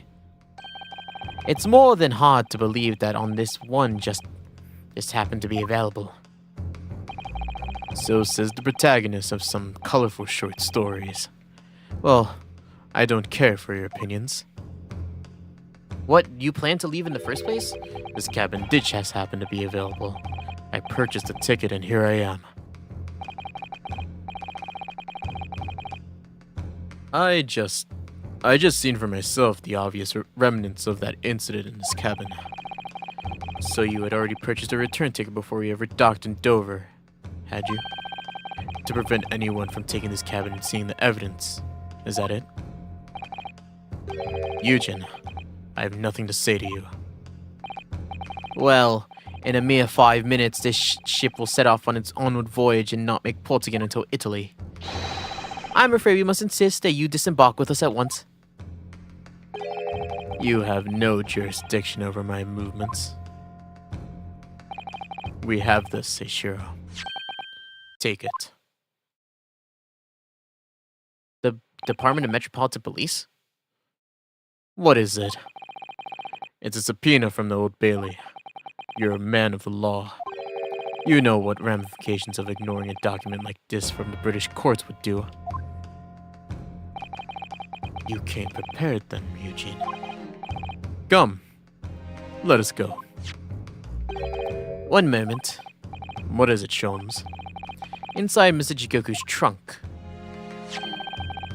I found a rather fascinating trinket.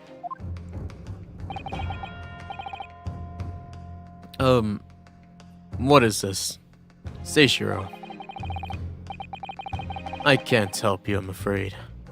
Some small component of something. Of what, I have no idea.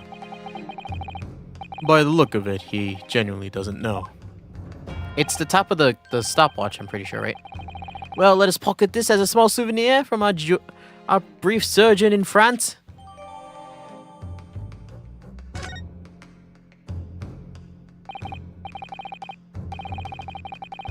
Well, young Naruhodo, I think we've done as much as we can, I'm afraid. The rest will be on your shoulders of you and your assistant.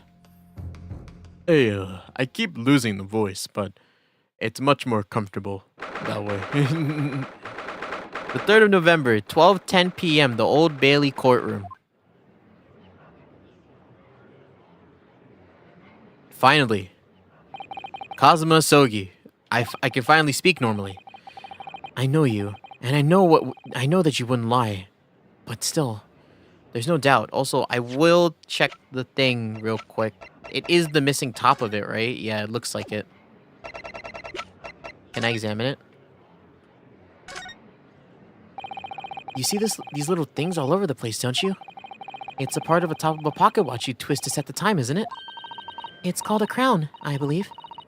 A watch would be quite useless without one. The crown? Like what sits on top of the monarch's head? That's quite a grand name for such a tiny piece.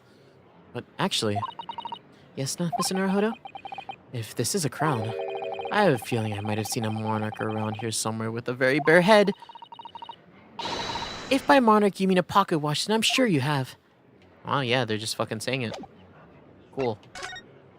Following the departure from the Port Dunkirk, all crew members are required to assemble on the main deck at 10 p.m. in order to review evacuation procedures. Drill will take 20 minutes. Crew must resume duties as soon as the drill is over. So they're gonna say that the assassination attempt happened during that time? Karma, the great blade. It's such a thing of beauty. I want to gaze at it for hours. It looks like a longsword from Monster Hunter. The tip of the great sword. Broken.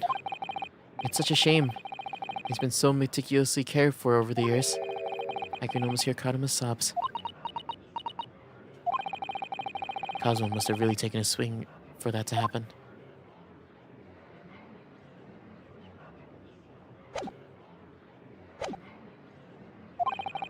Now you're holding something back. I know you're. I know you. I know. You know more than you're saying. I don't know anything. During the past 30 minutes while this cult was adjourned, all possible efforts were expended. But sadly, Mr. Jikoku's whereabouts could not be ascertained. We must accept the unfortunate conclusion that the Reaper has already done the deed.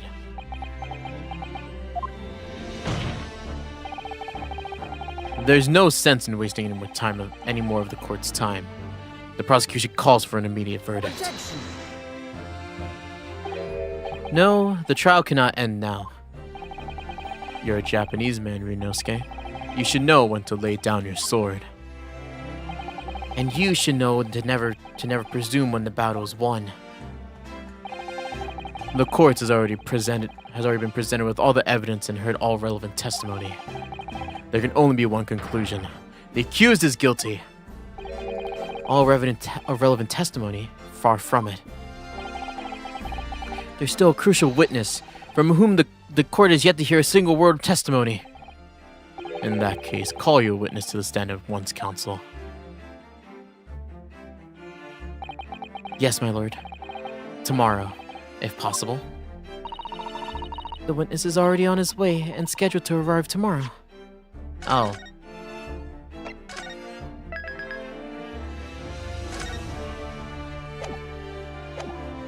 Yeah, he's not here yet.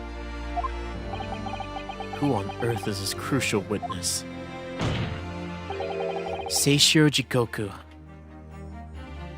Controller, please. Controller, please. The very man allegedly murdered by the Reaper. Just Jikoku. You found him.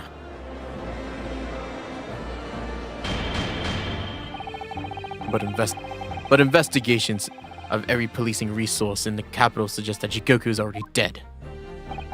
How in the name of God did you find the man? He was located in France during the recess, at the port of Dunkirk.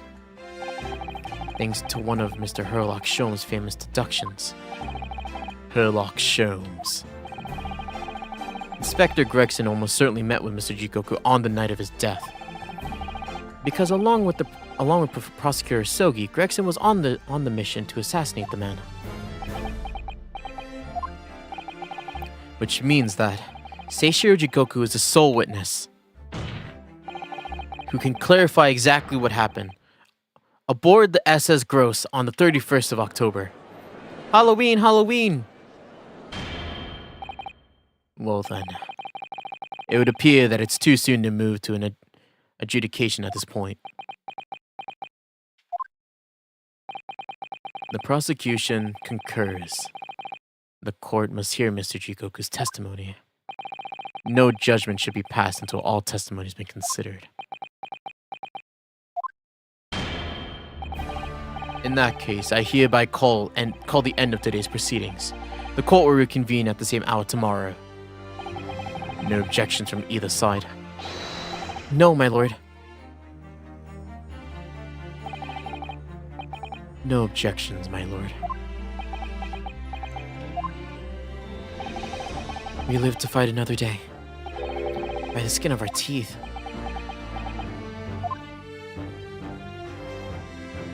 Strange. Is this a to be continued? Huh. Wow. I didn't think it'd be separated like this. Yes, please. Save current progress. Are we going into investigation? We are. Strange.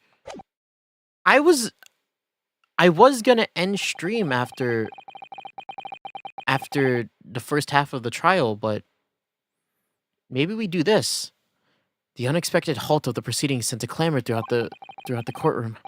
But outside the Bailey, where Londoners knew nothing about the secret trial within, it was a typical still night.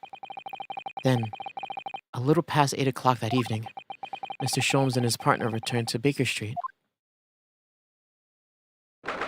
Oh, it's a feast! The 3rd of November, 8:07 p.m., Sholmes Suite. We have returned, my dear fellows! Welcome back to Britain, and thank you for your timely help. Think nothing of it. I believe you had an even more worried day on you than Mr. McCurtable and I, no? You could say that. We were on the brink of defeat in court earlier. So this prosecutor, Sogi, had you on the ropes, did he? And he's your best friend, you say? Well, he's not really the man I knew in Japan anymore. Kazuma's changed. Oh, Mr. Naruhodo. I mean, it's incredible to think that he'd even entertain the idea of acting as the Reaper's assassin. Well, nevertheless, you must introduce me. After all, I've only ever met the young man as a corpse. When all this started, almost a year ago now, Mr. Sholmes still hasn't told us the truth about what really happened back then. About the motivation for what he himself described as the great detective's lie. Now then, I must say, it's been quite a journey for all the way to France. Well, it is another country, Mr. Sholmes, so... What news of Judge Jigoku? We took him to Scotland Yard. The investigation detectives have quite a lot of questions for the man. Poor Professor Mikotoba. This must be quite a shock for him. Yes. Yes. I managed to pick this up at the telegraph office on our way home. What is it? Surely you haven't forgotten already. I put upon you for this matter only yesterday. You put upon me, Sholmes. I had to fill your telegram to Japan, foot the bill as well. Oh, you already had a reply? What's so urgent though, Mr. Sholmes? Such matters can wait until later. I'm far too hungry for an involved conversation at the moment. Well, that's good news. That's good news. Because supper is ready, everyone. Ah, well, and what a feast it is! If I was none the wiser, I would think the trial were already won. Roast beef, kipper, stew, steak, and kidney pie, Yorkshire pudding. Tomorrow is going to be a very long day, so eat up. In that case, I think I'll seat myself just here. This place appears to be the only one set with a helping of pheasant as well. Oh, sorry, Hurley, not there. Why ever not?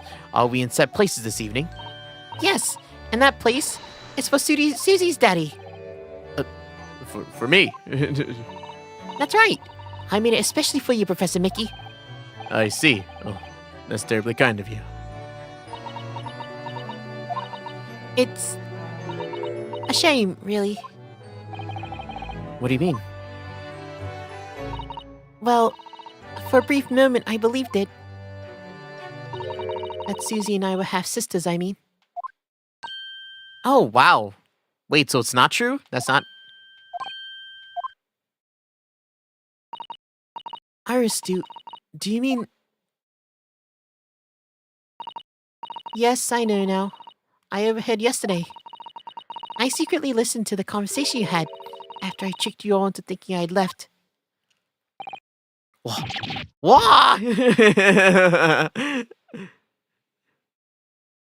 I mean, obviously, right? The misunderstanding arose because of that autopsy report from 10 years ago. But actually, it turned out that neither Dr. Wilson nor Professor Mikotoba is his father.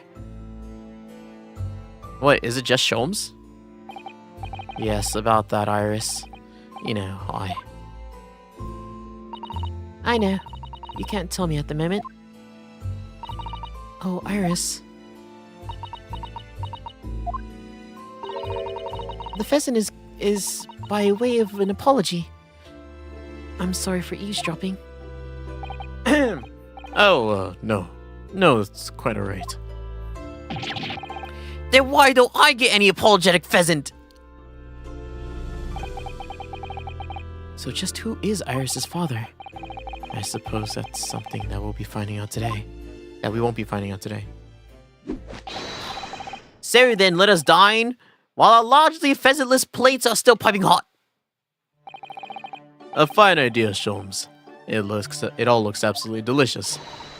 Eat as much as you like. There's always seconds. Ugh. This could be our last chance to ask questions before tomorrow's trial. About that telegraph from Japan. About Cosmo.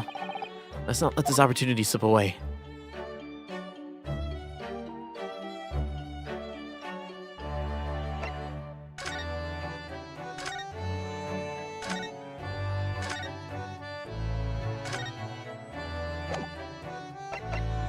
Sholmes, why are you just fucking chilling there, man? But, or then you just chill. Oh, wait, all of this has already been looked at, though.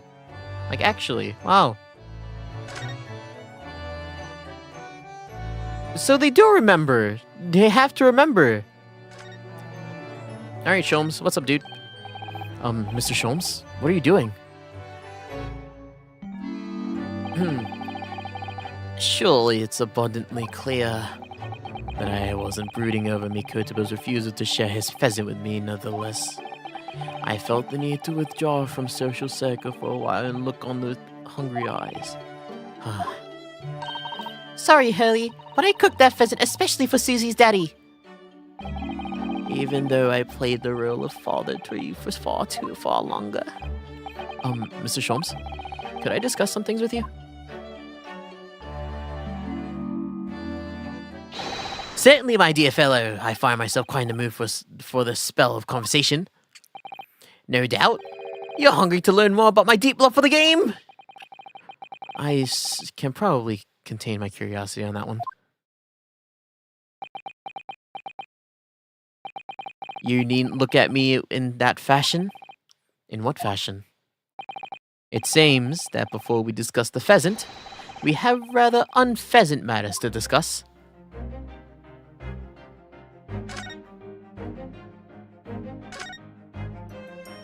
I'm gonna keep looking around. We can't move, right? Yeah. So, what was that telegram you received back from Japan then? Ah, this! I thank my lucky stars it arrived in time. Record for found as indicated. Duplicate follows. K. Asogi, A. Shin, T. Gregson, J. Wilson. Yeah, what does Wilson have to do with all this? What? Those 4 names! We've come across that exact list before. It came up in that unforgettable case last spring. What appears to be a simple case of aggravated murder turned out to be a masking of a monumental intrigue.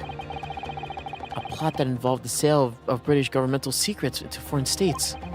In exposing the means of which those secrets are being leaked, we deciphered the fragment of a message.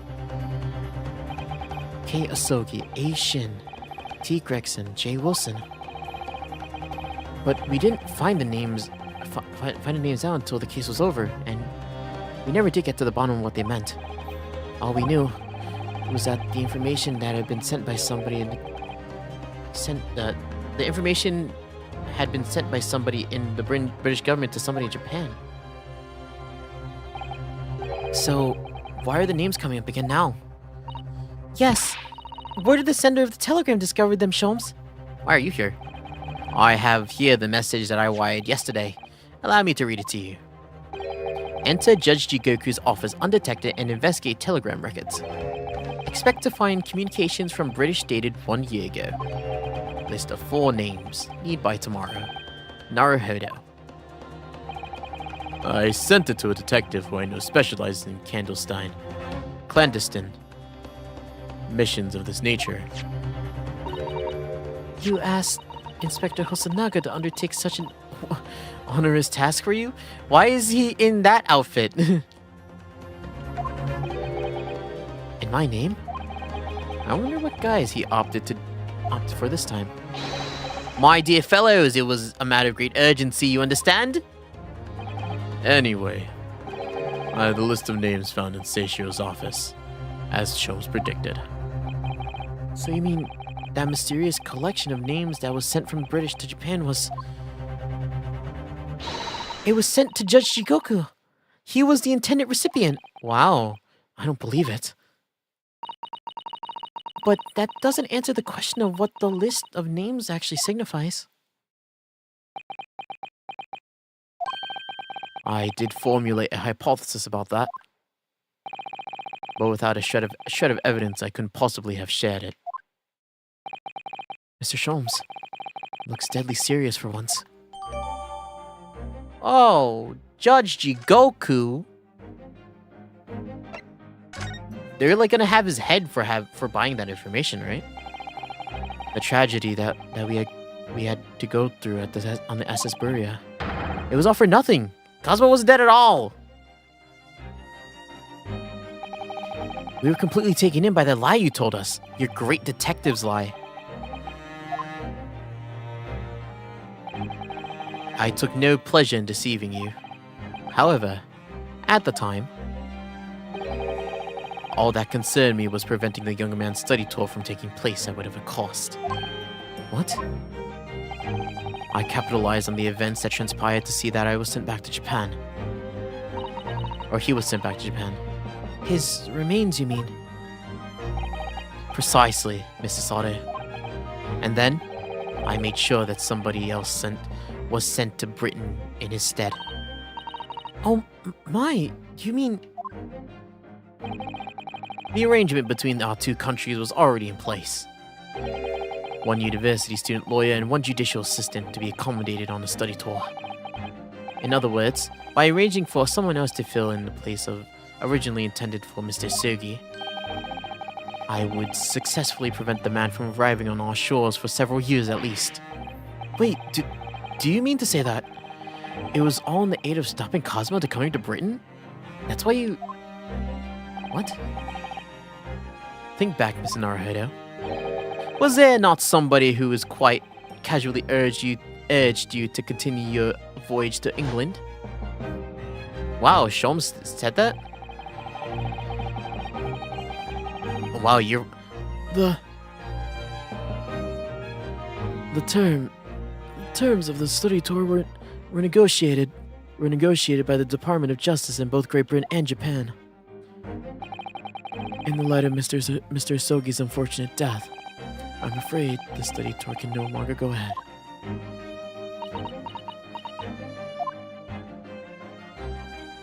My dear fellows, the majority of problems have an extremely simple solution, you know. All you require is one lawyer, and the study tour can continue, surely. But there's no one else with the necessary qualifications, Mr. Sholmes. We know of no other lawyer. The voyage to London still promises a good month of time. Ample opportunity, I would say, to find yourselves another suitable lawyer. So, you manipulated me? I often remarked of the extraordinary lengths to which friendship will drive a man, and I'm quite sure that you could rise to the challenge for your late friend. I don't believe it. But if all that was contrived, I mean, what happened was treated by the authorities as murder. A woman was mistakenly arrested as the perpetrator. What do you suppose became of her? Naturally, I didn't allow the misapprehension to have any serious repercussions. I subsequently explained everything and assisted the unfortunate soul in finding the foreign refuge she sought. I seem to remember Mrs. Sato and I had some rather strong words for her. Well, she was certainly not devoid of all guilt. She deserved every word, I'm sure. I wonder if she had made it to America then. What, do you feel bad?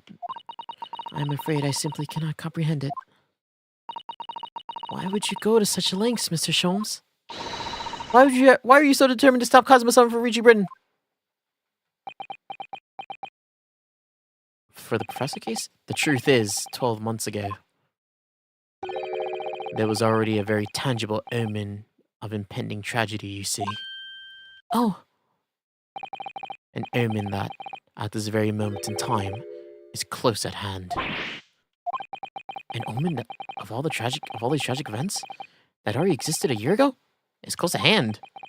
What the fuck is he talking about? He needs to stop being so cryptic. We need to find out exactly what Mr. Sholmes knows.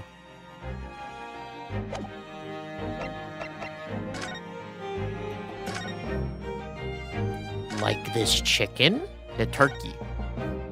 Really love turkey nowadays, huh?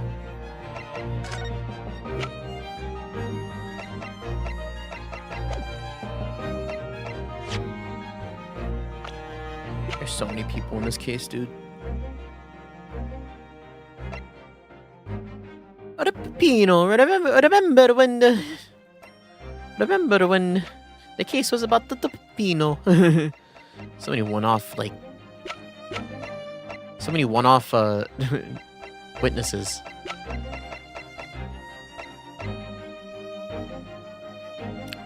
She's 10. That's so crazy to me.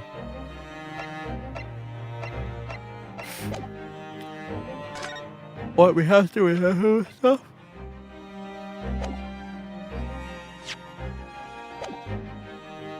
We have to find out what he knows about what? Like the names? Like these things. There's no room for doubt with your instructions in this telegram, Mr. Sholmes. You're very clear that it was Judge Jigoku's office that should have been searched, so you obviously knew that was where this list of names would be found. Keisogi, A. Shin, T. Gregson, and J. Wilson. But we only learned of those 4 names just over 6 months ago now. And only because they appeared as a part of a top-secret government communications that were leaked. That's true, yes, but at the time you were unaware of the background. You see, those 4 names were wired to Japan around 6 months before that. Approximately this time last year, in fact, when you were both still in Japan. It really would be hypocrisy on my part to reprove others for intercepting state secrets. After all, I'm perpetually eavesdropping on communications between British and Japan governments. You're perpetually doing what? How? Never mind the details, but you should know. No secret is safe from Herlock. Show the incident, the hypothesis rapidly took shape in my mind. It turned out I was partly correct and partly mistaken. Nevertheless, it was the beginning of all the tragic events that were to follow. Mr. Sholmes, please, tell us all you know. Tell us about these 4 names and the tragedy of which they're somehow connected to.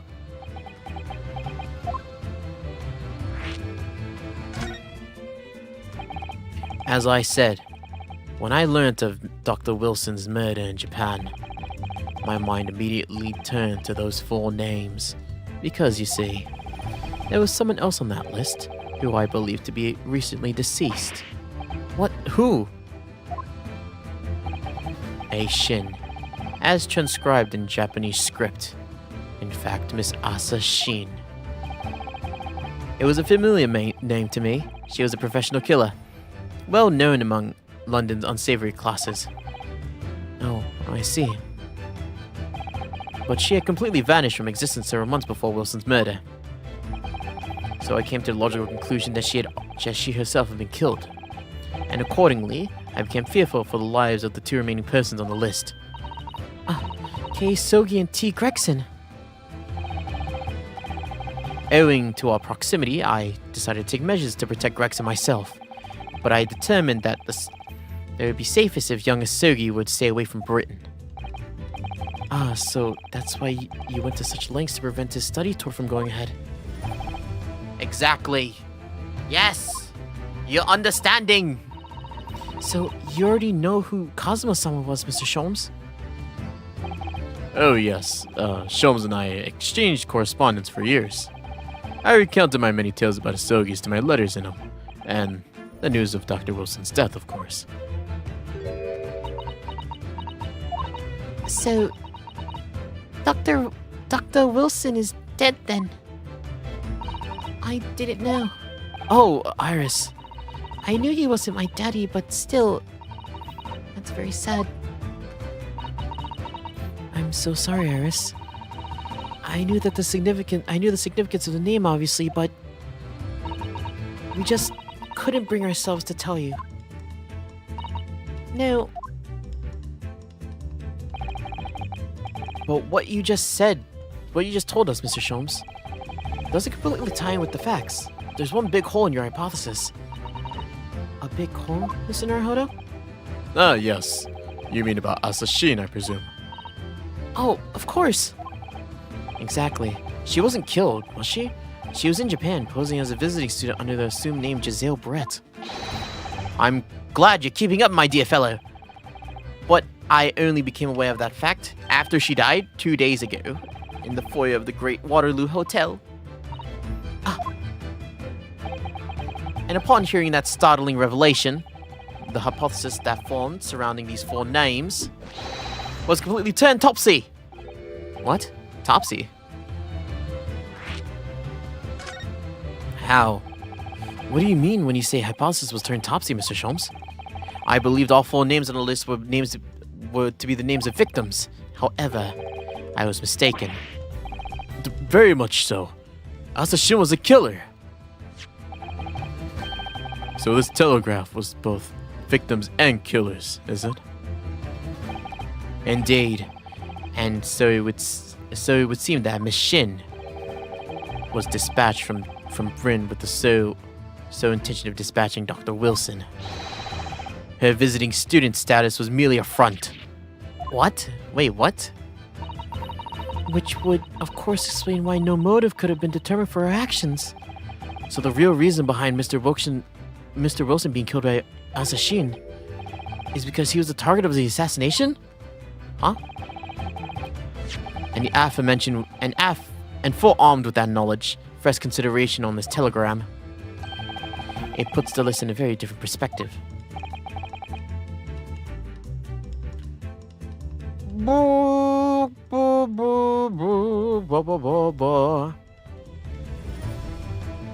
It either means that Asashin killed John H. Wilson and then Tobias Gregson was supposed to kill Kazuma Sogi. Right? Well, does it not strike you? There is another among the 4 who subsequently became a visiting student. Or Kazuma was supposed to kill Tobias Gregson. Now that's the 2, right? Wait, you mean... But of course, a name you only know too well.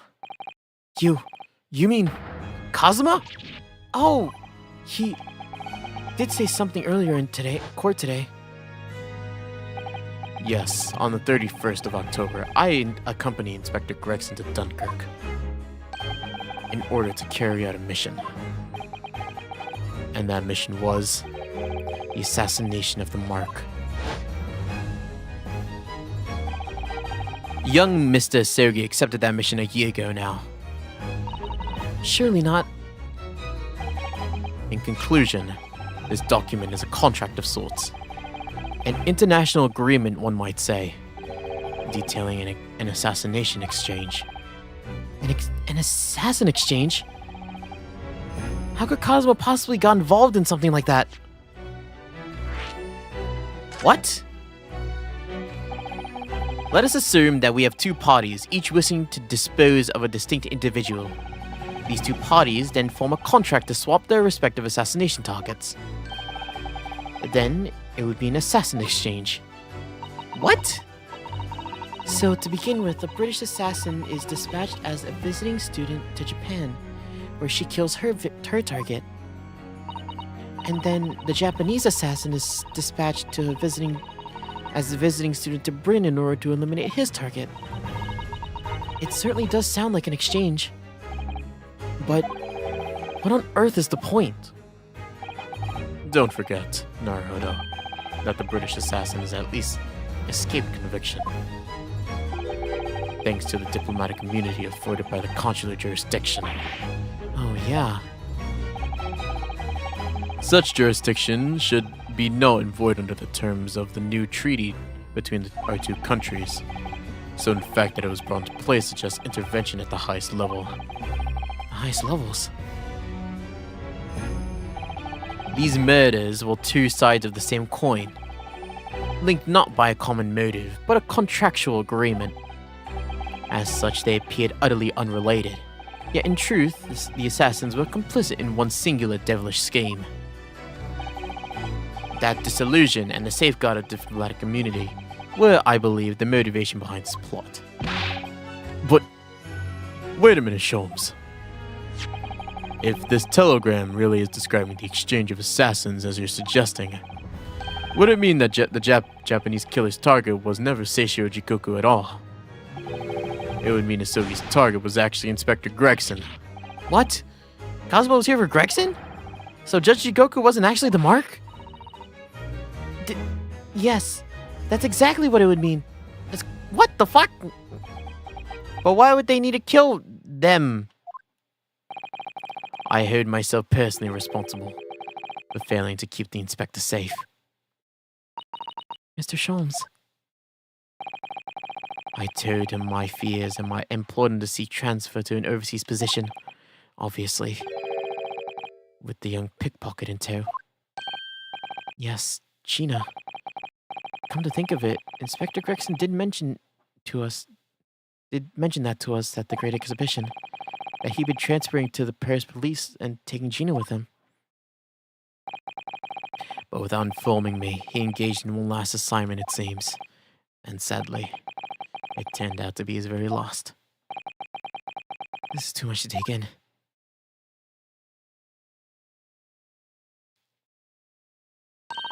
Alright everyone, that's quite enough of all that serious talk for one day. Isn't it, Haley? I mean, look at the time! Ah, quite right, Iris. We must conclude our preparations for tomorrow. What preparations? Well, I think I shall make my way back to my hotel room now. This has certainly been quite a night to remember. It is a little bit sad though. I mean, I like the idea of you being my daddy. Because then Susie would have been my big sister. I'm sorry, Iris. I know, Iris. I was thinking quite the same thing. Were you? If someone like me would be worthy, I would be delighted to become your sister. What? Really? Oh. Yes. Without question. So, you'll teach me all the ways you know how to throw Runo to the floor? Yes, of course. It would be my pleasure. You didn't have to agree quite so readily. Oh, wait a minute. If Susie's going to be my big sister, then you could be my big brother if you want, Runo. What? Huh? I mean, yes, of course. If you have me, I'll gladly be your brother. Well done, Iris. You must always be mindful of feelings. I raised you so well. Ha ha ha ha ha ha ha! Violence. Because being sensitive is your strong suit, naturally.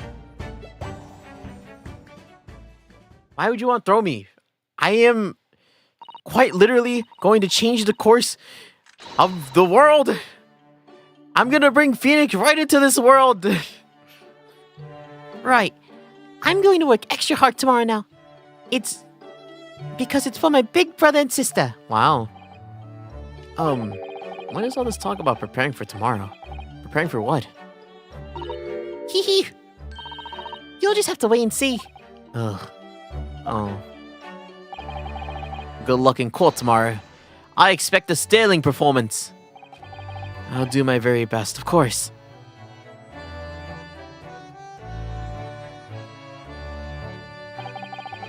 So the overnight break and the trial's proceedings became a crucial turning point, exposing new truths whilst posing new conundrums.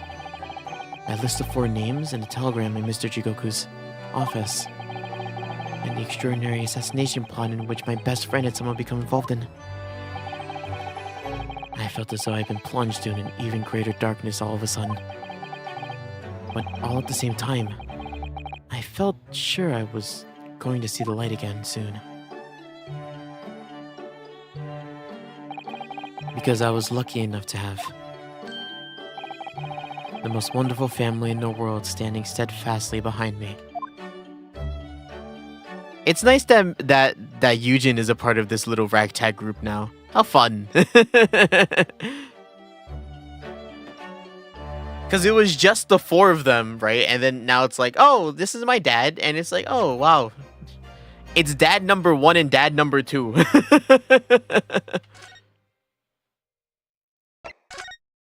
Well, I guess with that being said, I think we're in a pretty good spot to end. We're in like this is an extremely good spot to end stream today. Wow. It is a bit of a short stream, but but 1, I'm actually pretty hungry. But 2, I'm tired too, so good time to end stream. Also, why are you still here? Why are you here still? You? I saved already. Fine, fucking Jesus. They put like an extra like you sure? Yes, I was sure until you told me I wasn't. I already did. Yes. Jeez Louise. All right. Short stream today. Kind of short, but I'm happy with it. So yay. So much shit is going down. Today hasn't been actually that impactful in terms of the story. Well, in terms of like the story that we already know, right? You don't see. Yes, I do. You're typing in my chat right now. It's okay though, I guess. I'm going to sleep anyways, so. Is there anything else that I want to talk about today? Not really. If there is anything I want to talk about, it is about Saturday. If you don't know, because I keep forgetting to make an announcement about this, right? But Saturday is where we moved the stream.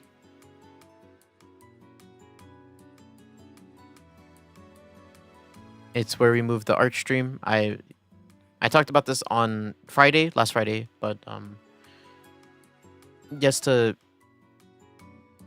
reiterate, and also I'll make a post about it maybe tomorrow or maybe tonight, who knows. The art stream was moved to Saturday. You know, for multitude of reasons. People being asleep is like the only reason actually, but I'm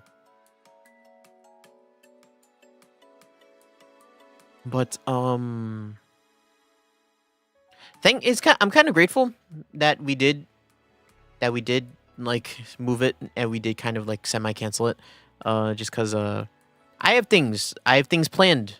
I have things planned for Saturday, more things that I had planned earlier, so be ready for that. There will be, so we have the war, right, and we have the mascot, we have the fan name, but there are also gonna be some little, like, a couple games that I have set up for Saturday. So if you don't want to miss that, fucking be there, because it'll be games, and there's gonna be prizes. Prizes from me personally. I am. Be grateful. Be grateful. There are plans and there are things that I have set up. So look forward to that.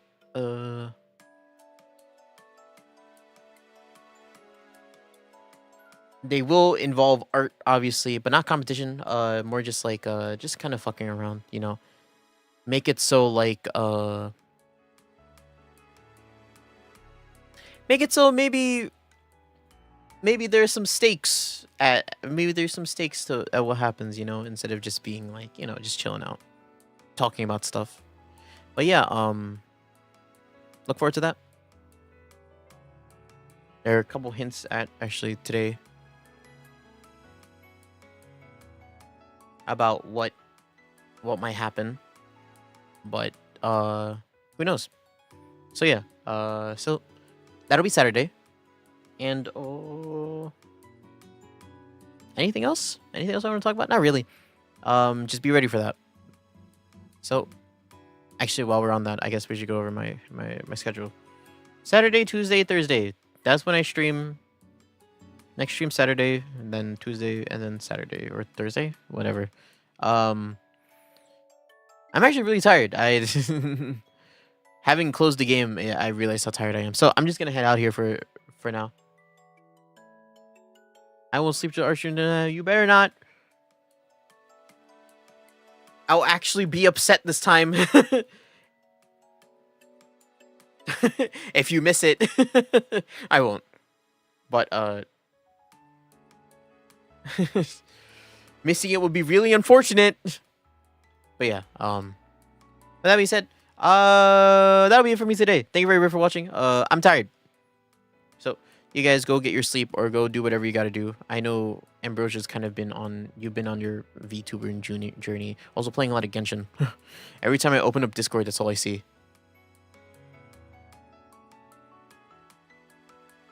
Get some rest. I will. Thank you guys for stopping by.